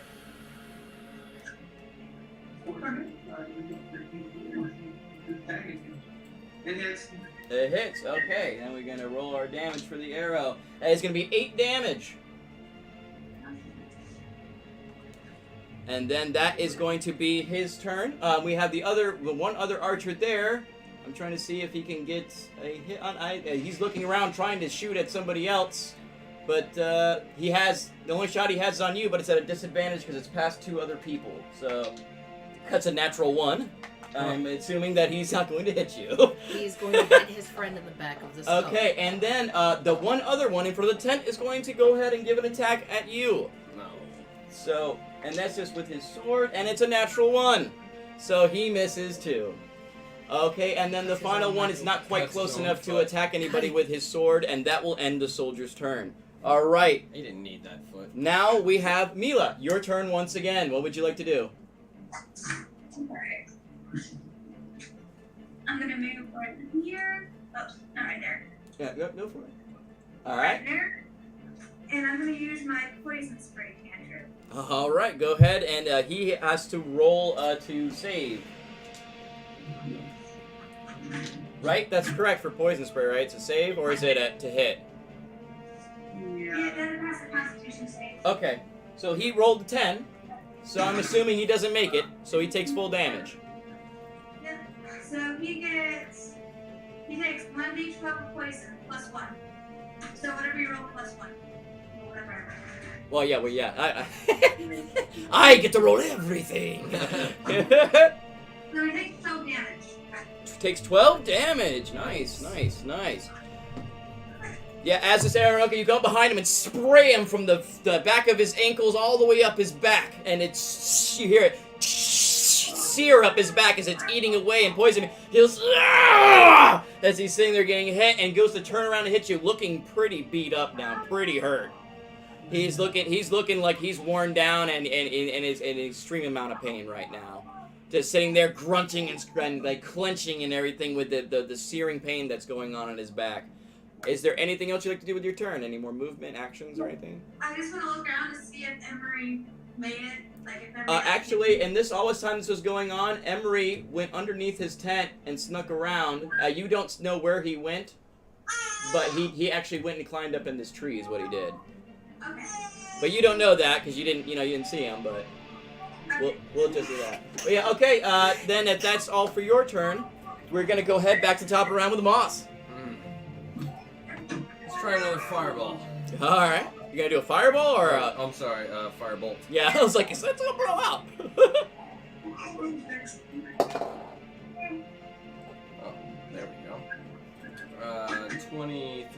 23 definitely hits.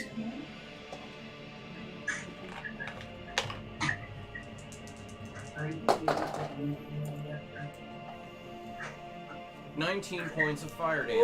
Woo! 19 points of fire damage. That's... Oh, he is hurting bad now. You look at him as you go and you shoot the firebolt at him, and it just explodes dead center of his chest, and you see it, you hear it crisping and searing his flesh right through his armor, almost cooking him on the inside.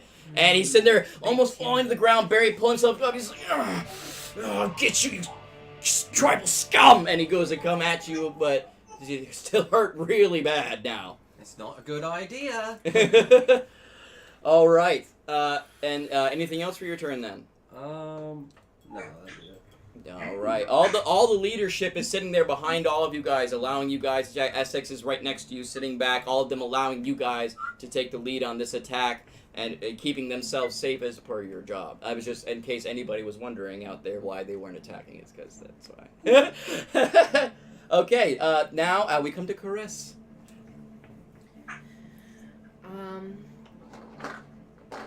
I am going to bring my hands together for a very large thunderclap.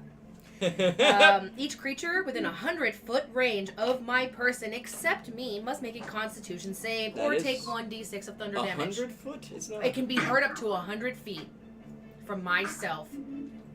It's only 1d6 of damage, and if they don't make the Was save, it? Oh, I didn't know. it says that I got a Yeah, thunderclap I didn't right know. in No, front I of was me. just like, I just. There's a thunderclap and then there's thunder wave. I'm thinking Thunder of that. wave That's comes why. out from me. Thunderclap is just a sound that shocks Okay, so me. what is the save? DC for save? It's Constitution save. Okay. We're gonna go ahead and call a 12 for all the Oroka, if that doesn't make Fail. it. So they fail. And then we're gonna go ahead and call a 5 for all the soldiers. All of you as well have to make Yes. it too. Everyone within 100 feet of me must make the save. All the leaders get 18, so they make their they save. all make their save. Is Jonathan Is that Yeah, everybody You has already 18. made it. 18, you make your save. What You will you guys guys? make Constitution saving throws.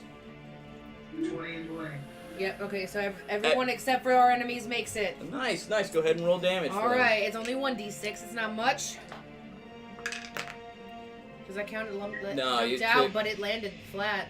I mean, what is it? It's a 4. Yeah, that's fine. It landed flat. It's alright. Usually I'd say, yeah, I fell the 4 box. damage. Alright, it's fine. Alright, 4 damage to all of them. One of the Araroka almost falling and collapsing, holding his ears, blood pouring out of his ears, the one that you seared, his chest now, he is looking hurt. That will dispel my darkness. Yes. But I'm gonna slither my ass. I don't even care. One of the other Araroka that is in front of you, actually, that she just hit, Mila just hit, now looking extremely hurt, blood pouring out of his ears, even a little left, trickling out of his nose, looking damaged.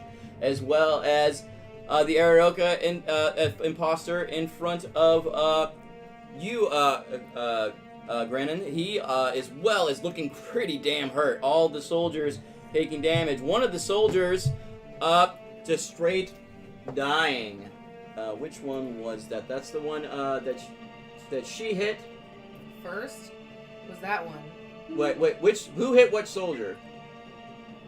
Well, from the beginning, she hit the one closest to me, then the other one. Oh in wait, front no, of it them. was his other soldier shot him with the arrow with the Yeah. natural one. Oh, Okay, yeah. I was like, why is he only 8 damage? He is gone as he falls to the ground dead. The clap, you see a blank stare come over him, and then blood trickling out of his eyes, his ears, little comes out of his nose, and he just gets pale white and just I hear collapses the to thump the and just ground. begin laughing, just cackling at the top of my lungs because I heard the body thump. I am gonna make no move to get out of this man's way. all I right. fear nothing. My hands are still up raised in the air from my clap, and I'm just laughing like a maniac All right, that I am. now we come to Araroka. All of them looking panicked now. All of them injured, very hurt, and very, very seriously. All considering this, but then making one last effort. One of them coming at you, Joshua. With actually, that one is dead. I'm sorry. Weak ass. No, the Araroka. I'm sorry. Yeah. So he's coming at you, and he rolls a natural one to hit you.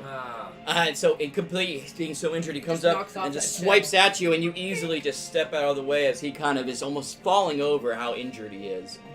Okay, and then the second one, which is actually turned and going to attack Mila. He rolls a 9.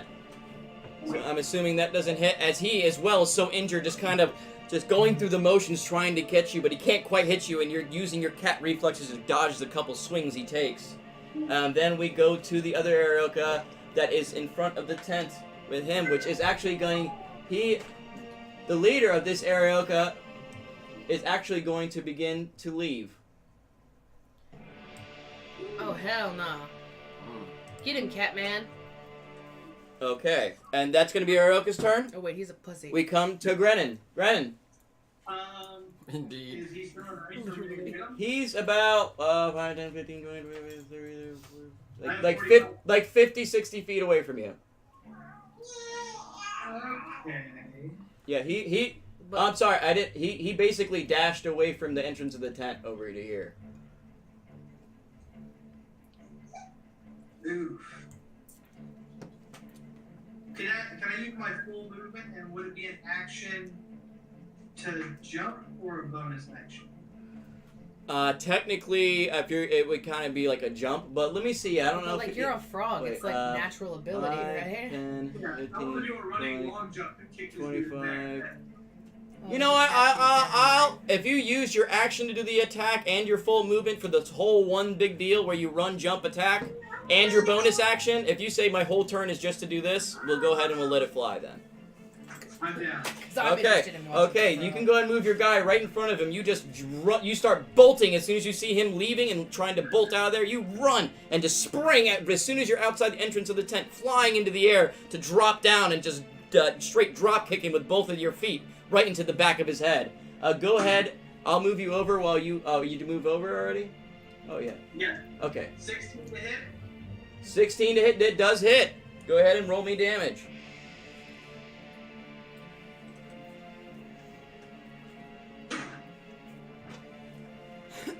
A solid 10. 10.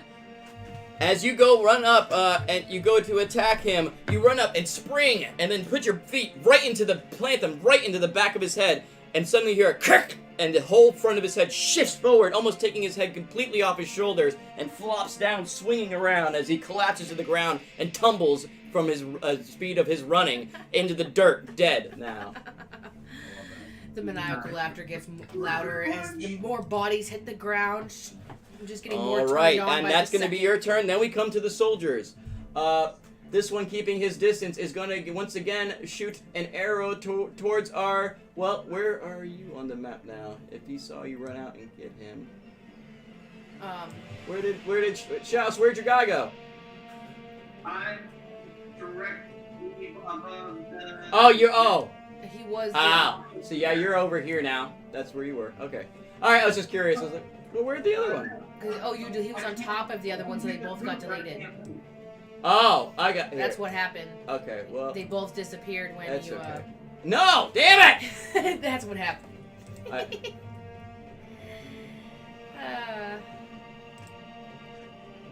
You cannot drink potato chips. Alright. Hold on, let me reset your guy and get you control of him again real quick. What? Somehow one of the guys got deleted, but I gave you your guy back, and let me put your chief up here where he was. There we go. Okay, so yes, this one, now looking around, he does have a straight line to where you were, so he's gonna go take a bow attack against you, Ryan, and it's a 9, so I'm sure that misses. As he shoots and you feel an arrow go right past you, and you look over and see the man, and he begins, after seeing this vicious kick to this guy's head, kind of looks at you with a little bit of fear in his eyes. Alright, and then the other soldier is going to make his way the rest of the way here and go after this Tabaxi, but let me move. This guy is actually going to come down over in front of the tent to go after the leader over here. So first, we have a guy making an attack against our Tabaxi friend. He's going to try to slash at her with a 19 to hit. And then causing 5 damage to you. As he slashes through you, runs up and takes a giant slash into you. And then the other one is standing ominously in the front. Just he can only make it to the front of the tent, but is about to move in towards the leader. And I think that will cover all of our soldiers' attacks and everything. Now we come back to the top of the round once again with Moss. Oh yeah, I'm sorry, Mila. You go next. I'm sorry. I'm sorry. I apologize. Yeah, go ahead, Mila. Alright. So, I'm just gonna scratch that motherfucker that's in front of me. All right. You go ahead and roll the hit. Alright. And it's just regular D20. Yeah, D20 to hit with your modifiers. D20 plus dexterity plus proficiency. Alright. Dexterity and proficiency. 15. 15 just barely hits. Alright, and he takes 1d4 of slashing damage. Okay. Plus your modifier. Now I believe it's going to be the D4. I think it adds your dexterity modifier. I might be wrong though. I mean, we can always look it up later. You know us. We always play loosey goosey, anyways. He takes 6. 6 damage, and this to the soldier or the Aeroka imposter?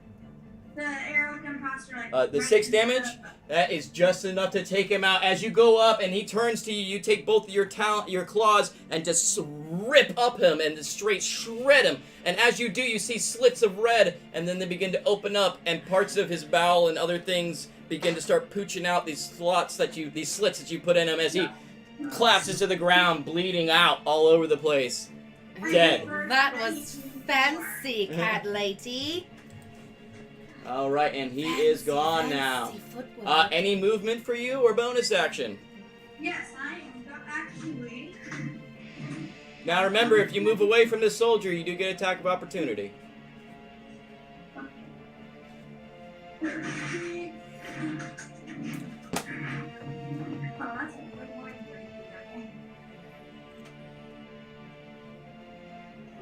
Yeah. Alright. 10, 15, 20, 25, 30. That's what about 30, right? Yeah, 30 should be 6 squares is 30. You moving just outside the map? Yeah, I'm chasing that guy down too. Oh, he's dead. He killed him. Yeah, he killed him. He's dead. Whiplash killed him. Oh, well, Yeah. He straight like The beat. whiplash. Just he messed him up.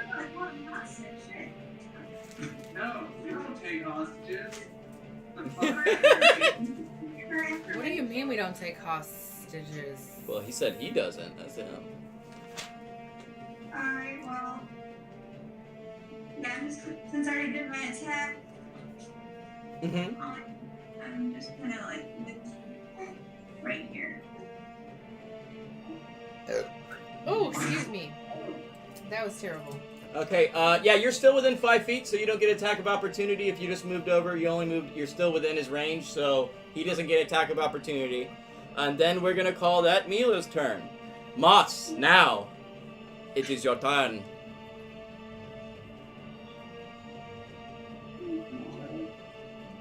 What would you like to do, Moss? You're just gonna sit there, bro. I believe this very beaten human is gonna get the bludgeoning two-handed quarterstaff attack. Alright. Oh yes. Let's see. So that's 22, 22 definitely hits. and then we get a D8 plus 1. That is 7 damage. Alright, as you conflict this damage on him, you straight boom! And your staff sinks into his head, crushing a little dip, and he just sits there, and his eyes go crossways. Blood streaks down his head as he just collapses to his knees and falls to the ground, now dead. Oh my, that is not a good look for you. Now, all the Aroka imposters defeated.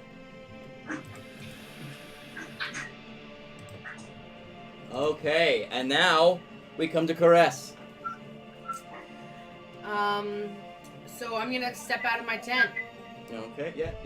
Where would you like to go? I'll step out just 5 feet. Okay, you're right there. I'm sorry, I didn't mean to cut you off. Him collapsing and dying. Can I move out of the tent to the one to the north? Yeah. Do I? Oh, this guy right here. Yep. All right. Yeah. You come out of the tent and easily make it. You want right up to him? Yeah, I'll go right. All right. You make it right up to him. Okay. Go ahead and continue, Chris. I'm going to cast Bane. Okay. 3 creatures that I can see, up to 3 creatures that I can see, must make charisma saving throws. If they fail, whenever they make an attack or savings throw before the spell ends, they must roll a d4 and subtract the number rolled to their rolls. Okay. If they succeed in a charisma savings throw. So we have a 14, a 19, and a 13. So only one of them makes it, the 19. The 19, okay, and that would be the top one by him. Okay, the farthest away, so least likely to hear me. As I curse him, Okay. the bane of existence I am, bind you I do. With every inch you try to gain, once more you find I am Bane. Mm-hmm. Molded by it. Sorry, You've been adopted to darkness. I was molded by the venom. Okay, so go ahead and roll damage for that, correct? Or? No, it's a curse. Okay. Basically, And- anytime whenever they make an attack or savings throw from now on, they must roll a d4 and subtract the number Okay. to their roll or attack. All right, I will keep that in mind. It lasts for 1 minute. Okay, so 10 rounds essentially. Okay. Then I'm gonna slither. See, I only moved 5 feet, so then I'm gonna slither back around to my dude. What, to Essex? Yeah. So you're going back into the tent again? Yes. Okay, he does get an attack of opportunity on you because you're within 5 feet. Let him try. And that is going to be a natural 20. Woo! He has to subtract a d4. Oh, yeah, this is true. And that's 4, so 16. I mean, it still hits. Does it? Yeah, is your armor class more than 16 or 16 or more? It is 16. So it hits. Yeah, that does hit. Okay, so taking only 3 damage though. Come He for rolled it, bad. human. he rolled bad. So he goes and slashes, but just catching with the tip of the blade as you're moving back and slits like a little piece of your tail as you're moving on the way out, causing the 3 damage to you. You might catch a hip scale. Okay, alright, and then after this, you've done your movement and everything, we go to, the Arokas are all dead, so it's not their turn, we go to Grennan. Grennan, what would you like to do, good sir? Toss this baby to my wife. Yeah. Drop it to the right.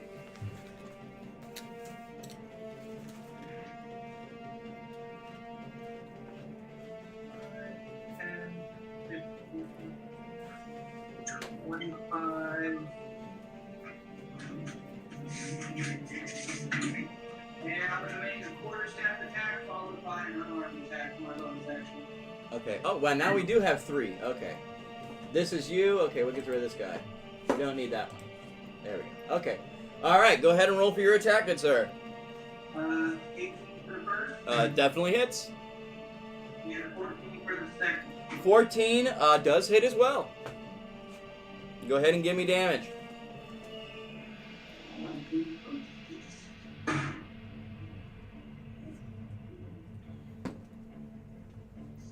Total 14.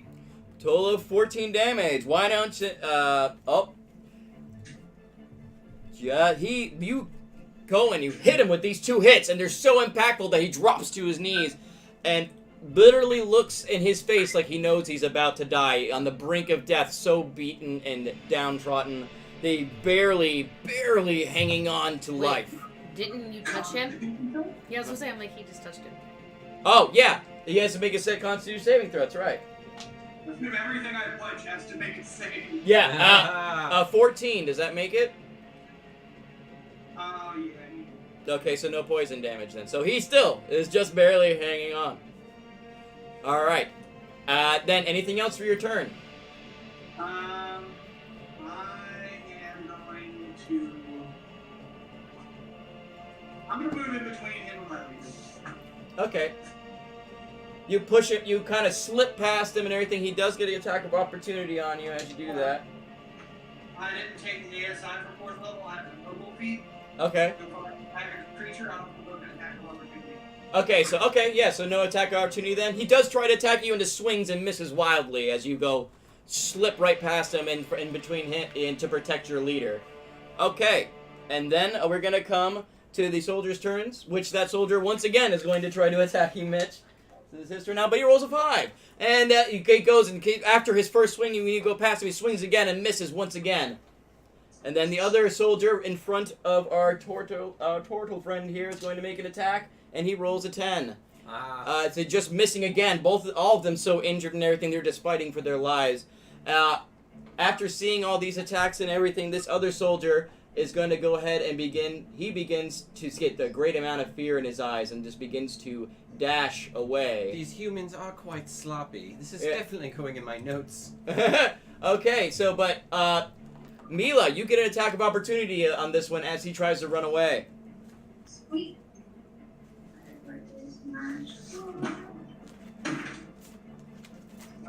She hits.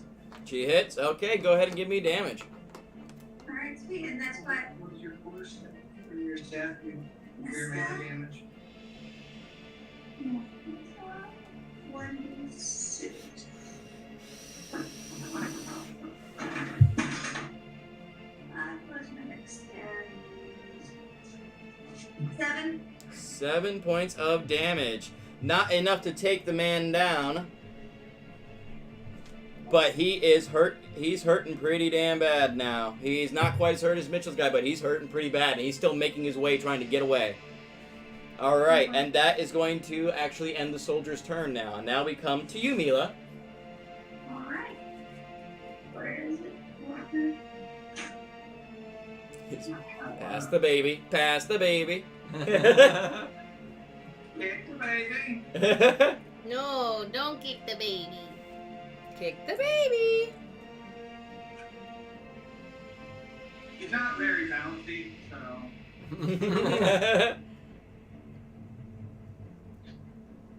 Get that baby a pogo stick. I just had it. A pogo stick? Make it more bouncy. Oh, no.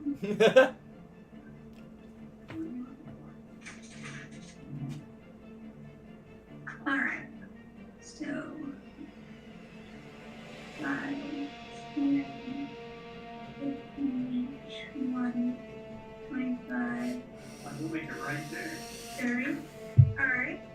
And I am going to use Old Person. Alright. Anyone that you can see becomes paralyzed unless they succeed on a wisdom saving throw. Okay. He rolled a 10 total, so I'm imagining he failed. As you run up to him and everything, he looks back quickly at behind his shoulder and gets a look of panic in his eyes, sheer panic, and just begins to run even harder. But before he can take that next step, he suddenly and freezes up and just cannot move and clenched tightly, almost shivering with how tightly his muscles have become clenched, being held there magically. Alright, and I for a bonus action, I'm going to look for vines. You're gonna do what?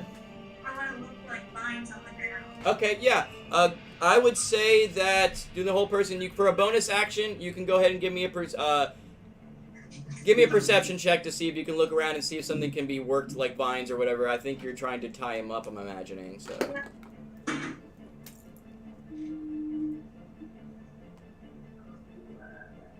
I got 17. You don't see any vines in this region of the forest and everything, but you do notice there is a roll of leftover rope from the large tent right next to it in the corner by where you are, where they had extra rope from setting up. Would it be like a different? Would it be a whole action to time up? Yeah, yes, it would. Okay.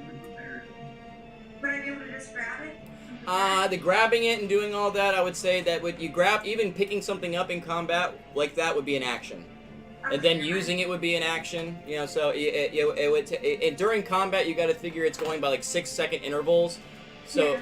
every action's estimate of 6 seconds or so. So you use an action to go grab it, pick it up, and get over to him. It'd be about 6 seconds. You see what I'm saying? So, but next turn you can go. You see it. You know where it is. He's held right now, unless you drop the spell or he makes his save his next turn. Okay. Well then, I am my turn. Okay. Now we come back at the top of the round with Moss. This is really the 3 soldiers there left.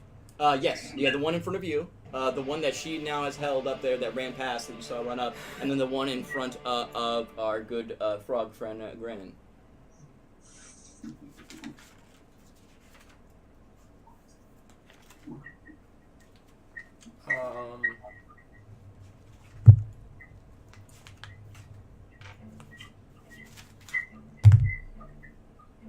Yeah. I'm going to cast Maximilian's Earthen Grasp on him.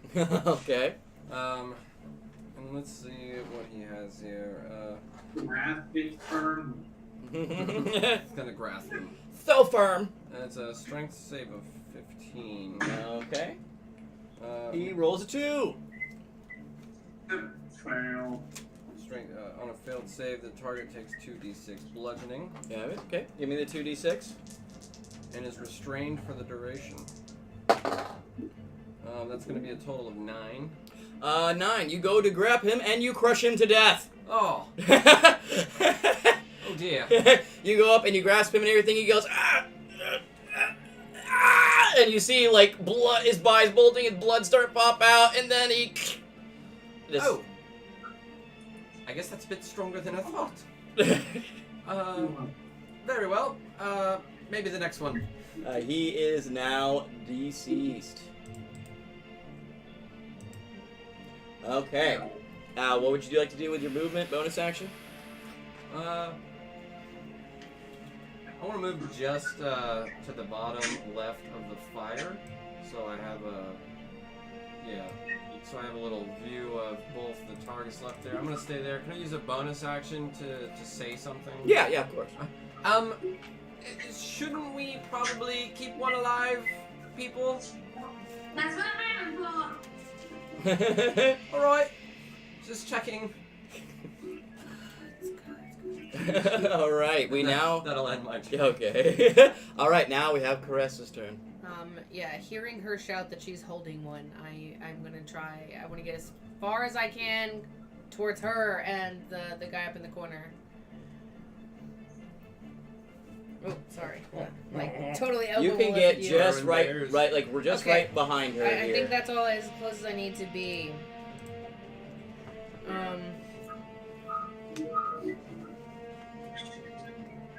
Where is it? I'm gonna keep this guy. Give me all the stuff forged. Alright, give me 1 second. It's loading my information. Where's that page? Come on, guy. I'm gonna go get some more apple juice. Yeah, can you grab me one too?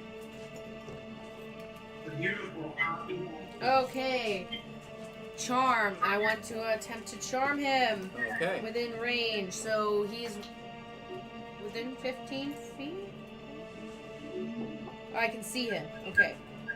Alright, so he needs to make a wisdom savings throw, but he's still banged. Okay. It's So less. he rolled a 15. We rolled the d4, and it minus his 3, so he rolls a 12. Yeah, he totally fails. Okay. He will be charmed. It is charmed by you until the spell ends or you or your companions do anything harmful to it. Now sitting there, held, frozen in motion, unable to speak or anything. He is stuck there, but now charmed by The you as charmed well. creature now regards me as a friendly acquaintance. Okay. Um, He kind of looks over, like back behind him, can't move, only moving his eyes, and like you see a half little smirk kind of come up, but he's still being held. yeah, I'm just gonna hiss at him until he just starts smiling. Calm, little creature. Everything is well. I'm your friend. It's alright. So as long as I keep this up, or someone hurts him, he will not do anything I do not command him to do. Okay. Alrighty. Alright, so then is that going to be your turn then, Caress? Yeah. Okay, after Caress, we come to Grennan. It is your turn once again, my friend. Oh, yeah. Alright. What would you like to do, buddy? Or stand attack. Alright. And front back. Okay, so what were the two numbers? 18 and 15. Yeah, both do hit.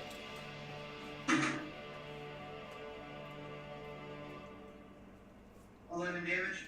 Okay, how would you like to destroy your enemy, good sir? I don't know.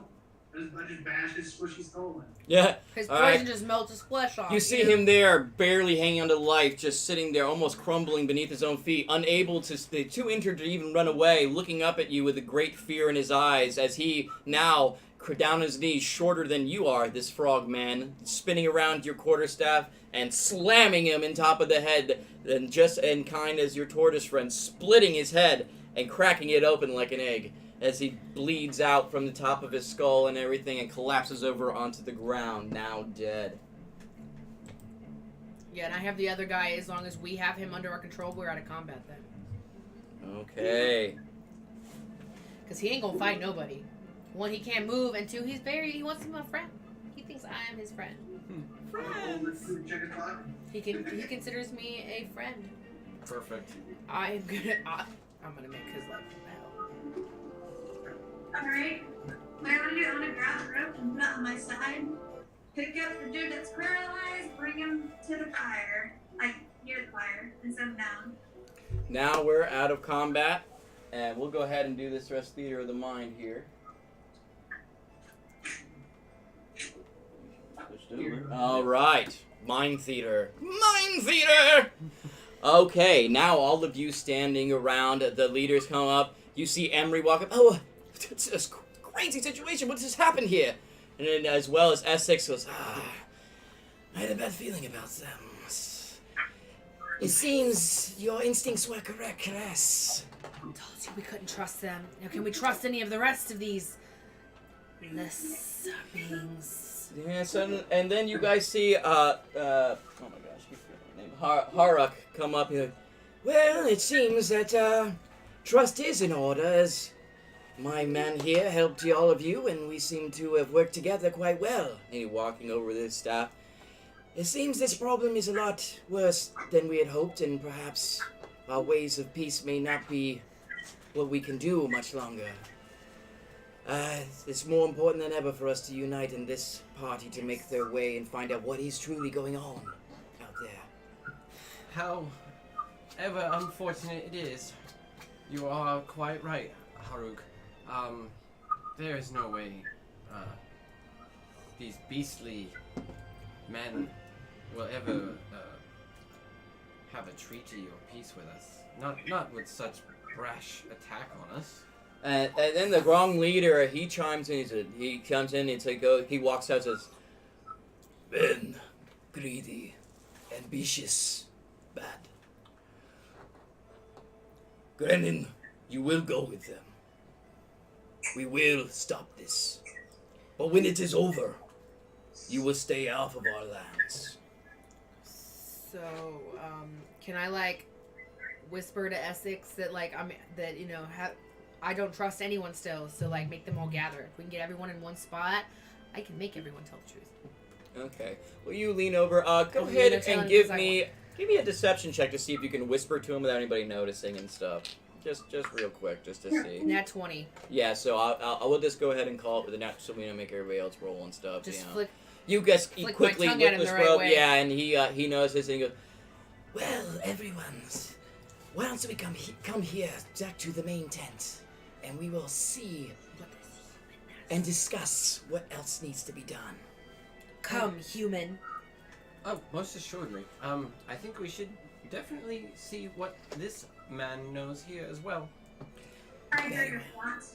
Yes. Well, if we all just have a seat here, we can see what all answers lie hidden. okay. Essex leads the way. The couple of Yuan-ti servants come out of hiding, scared and everything, and come over and gather everybody up. You all make your way into the tent. It is now probably in the middle of the night, 1 or 2 in the morning. Early morning. Everybody gathers in the tent, starting to take their respective seats once again. And they sit down. And Essex looks, Well, it seems that this meeting was definitely necessary. And I would like to hear from all of our nominees for this information gathering party what they plan to do. And as for the human over here, well, Caress, you have under your spell. Let me take care of him. and he turns over and you see him wave his hand over the man's eyes and glazes over and casting a spell himself, which we'll see if he can resist it. He does not. I have hold of him now, Caress. He will tell us what he can. So, while we're all sitting at this table, then I want to make a zone of truth. Okay. Within a 15-foot radius, a sphere centered on the point of my choice, so the middle of the table, so that everyone it is... basically covers the majority of the inside, unless they're on the very edge of the tent. Yeah, so, everybody within it. Everyone must make a charisma savings throw. On a failed save... Or you can choose not to if you don't mind. If you choose not to speak, because you can't lie if you fail. No, or you can choose not to make the saving throw if you're not worried about not telling the truth. If you're going to tell the truth about anything anyway. But no one would know. I mean, it wouldn't be something you would know that I'm really doing. It would just be more like a... Now here's a zone of truth that encompasses us all. I thought... it says you have to... It says... I thought people know when they are aware when a zone of truth... It says until a spell ends, a creature that is either enters the area for the first time or starts its turns inside the area must make a savings throw. Yeah. On a failed save, a creature can't speak a deliberate lie while in the radius. Mm-hmm. You know whether each creature succeeds or fails on its throw. Yeah, and they know that the spell is cast on them too. I was pretty sure they were aware. Yeah. Yes, an affected creature is aware of the spell and can thus avoid so answering questions to which it would normally respond to just a lie. like they're aware of the spell, and if they choose and they're not worried about lying, they can choose to not resist the spell. They can be evasive in its answers as long as it remains within the bounds So of it's truth. unless you guys have something you want to lie about, you have no reason to make a saving throw. Or if you're some things you want to keep hidden about your character in case a question comes up, then you make it. What was it? Save? Was it wisdom? It is a You said charisma 13? savings throw. Charisma. 17. Okay. Just 17. It's my You my said spell 15? save. Right? It doesn't matter what the What's save what's is. your DC save? Yeah, what's your 15. spell save? 15. Okay. Anybody make over 15? Who did? You did? Yep. Mitch made 15. Okay. Your captive soldier did not. What'd she make? Essex did not. She didn't make it. The Tabaxi did not make it. Mila did not make it. Your wise tortoise did not. Your all of them basically didn't. But most of them Except for them two. most of them chose not. Most of the leaders chose not to even resist it. Well, since we're here, I only have 3 short questions. Well, very well, Snake Woman. Go ahead and tell us your questions. Are you humans? Well, obviously not. We're not humans. No? The human goes, "I'm human." Like just dazing off. Yes, we know about you, soft one. As well as the Grong leader goes, I am not. So I just want to, it's literally just a test to make Em- sure no one else. yeah, is lying. Emery's in there. He's like, Well, what is it to be human anyway? I- I'm definitely not, though. I've got hair. Still fur, like climb trees and things. and let's see, and there's just you guys then. I most assuredly am not a human. Although they are fascinating creatures. Humans are the enemies of the forest, so I'm definitely not one. Okay.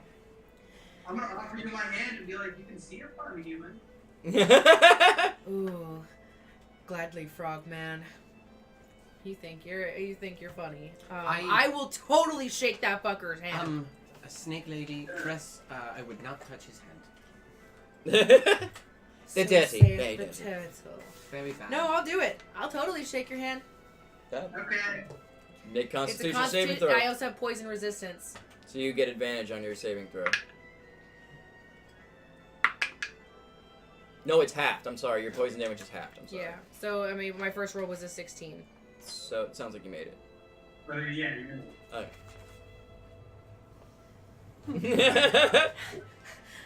That's not how it happened when I did it.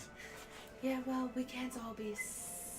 Perhaps the scales or something have something to do with it. I don't know. We'll have to study more. Oh, the scales. Well, maybe. That's interesting. Maybe the fact that I am also venomous. It's quite interesting. Quite. Would you like to find out?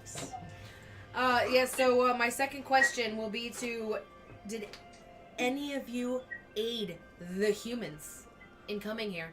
Well, I certainly was sleeping soundly if that aided them in kind of sneaking up on me, but no. No, I don't believe that. The other Yuan-ti servants are in here too as well, right? Yeah, they are in there as well, and they both just nod no. They both they don't. I'm sorry, they don't nod no. They go, No, mistress. they both kind of bow and say, because they're right down the lower level. Yeah, because so I would have they're ripped out their entrails. Yeah. Actually, I'll rip out anyone's entrails if they lied. It's really- Yeah, all the other leaders turn back to you and continue with And it. no one lied. Yeah. No.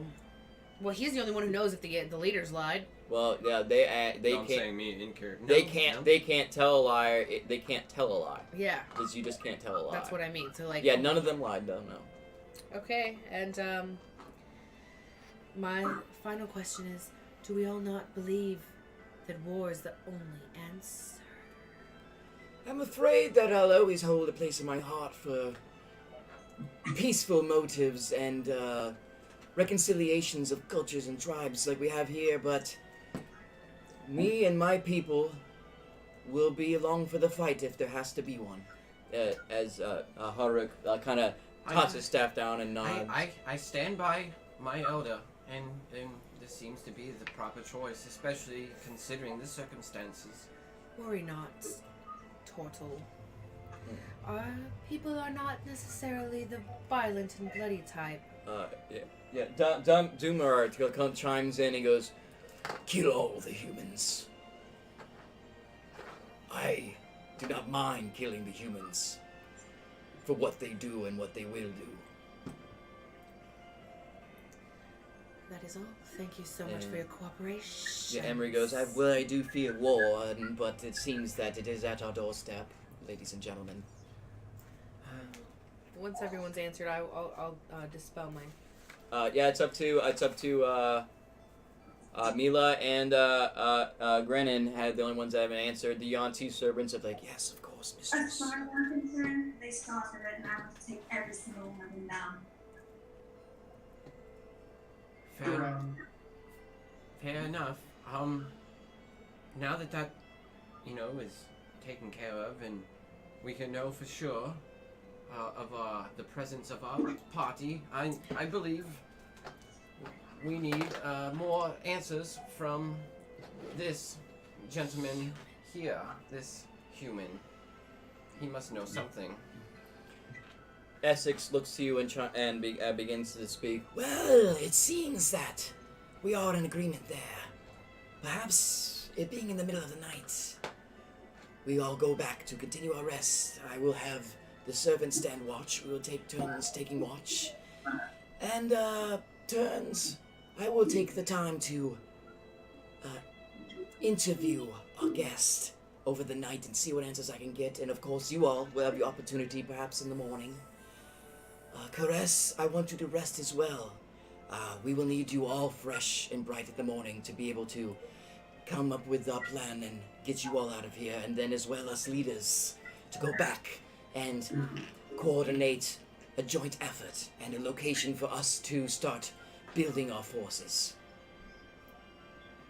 Of course, Essex. As you wish. Just save him for the converts. I must place a place for Soldiers him. make such good servants. Well, I suppose that's all well and fine, as long as he won't be harmed and we can interrogate him. Of course, he won't be harmed, only converted. And maybe a little harm during the conversion, but... But that only improves supplication. Very well, if there is no further business for the evening, I will send them on watch. Moss scribbling in his journal, supplication. That's what we do. We turn them and make them pliant and turn them into snake He's people. a worldly traveler and a studier of culture. So. Oh, would you like to see? Maybe some other time. Very well. Yeah, no one leaves. Like you, I if you suggest- come, you don't leave. We all go back to our quarters, and I will handle this one, and we'll convene in the morning. Right. Very well. And all of them begin to turn and make their way out and go to camp for the evening. And I feel like that is a good enough place to go ahead and put a stopping point for tonight's session. Cool game, guys. Cool start. Some technical difficulties again. Sorry, everybody. The few people that were watching at certain points. I'm sure we'll have them handled next week and everything. We definitely want, hopefully in the next week or two, to start getting some Let's Plays going from either me or Cowboy Blues over here. We'll get all of our Twitters and everything, and like I said to any of the musicians or anybody that any material I use from you, I will definitely credit you when I post this and put it in the description. I appreciate all of your free-to-use music and other art. Thank you very much for that as well. And thank all of you for watching us and everything and supporting us. Please, follow us, subscribe to us, hit us up on Twitter, ask us questions, whatever you like. Like I said, Instagram, etc. Yeah, Instagram, any kind of platform you want to get with us on. Over the next week, we'll continue the construction on our Facebook page and our Twitters and everything else, and get as much links and information and upcoming content that we'll be having going forward. So that way you guys have that for you, and you'll be able to tune on in. And I guess that's everything for everybody else here.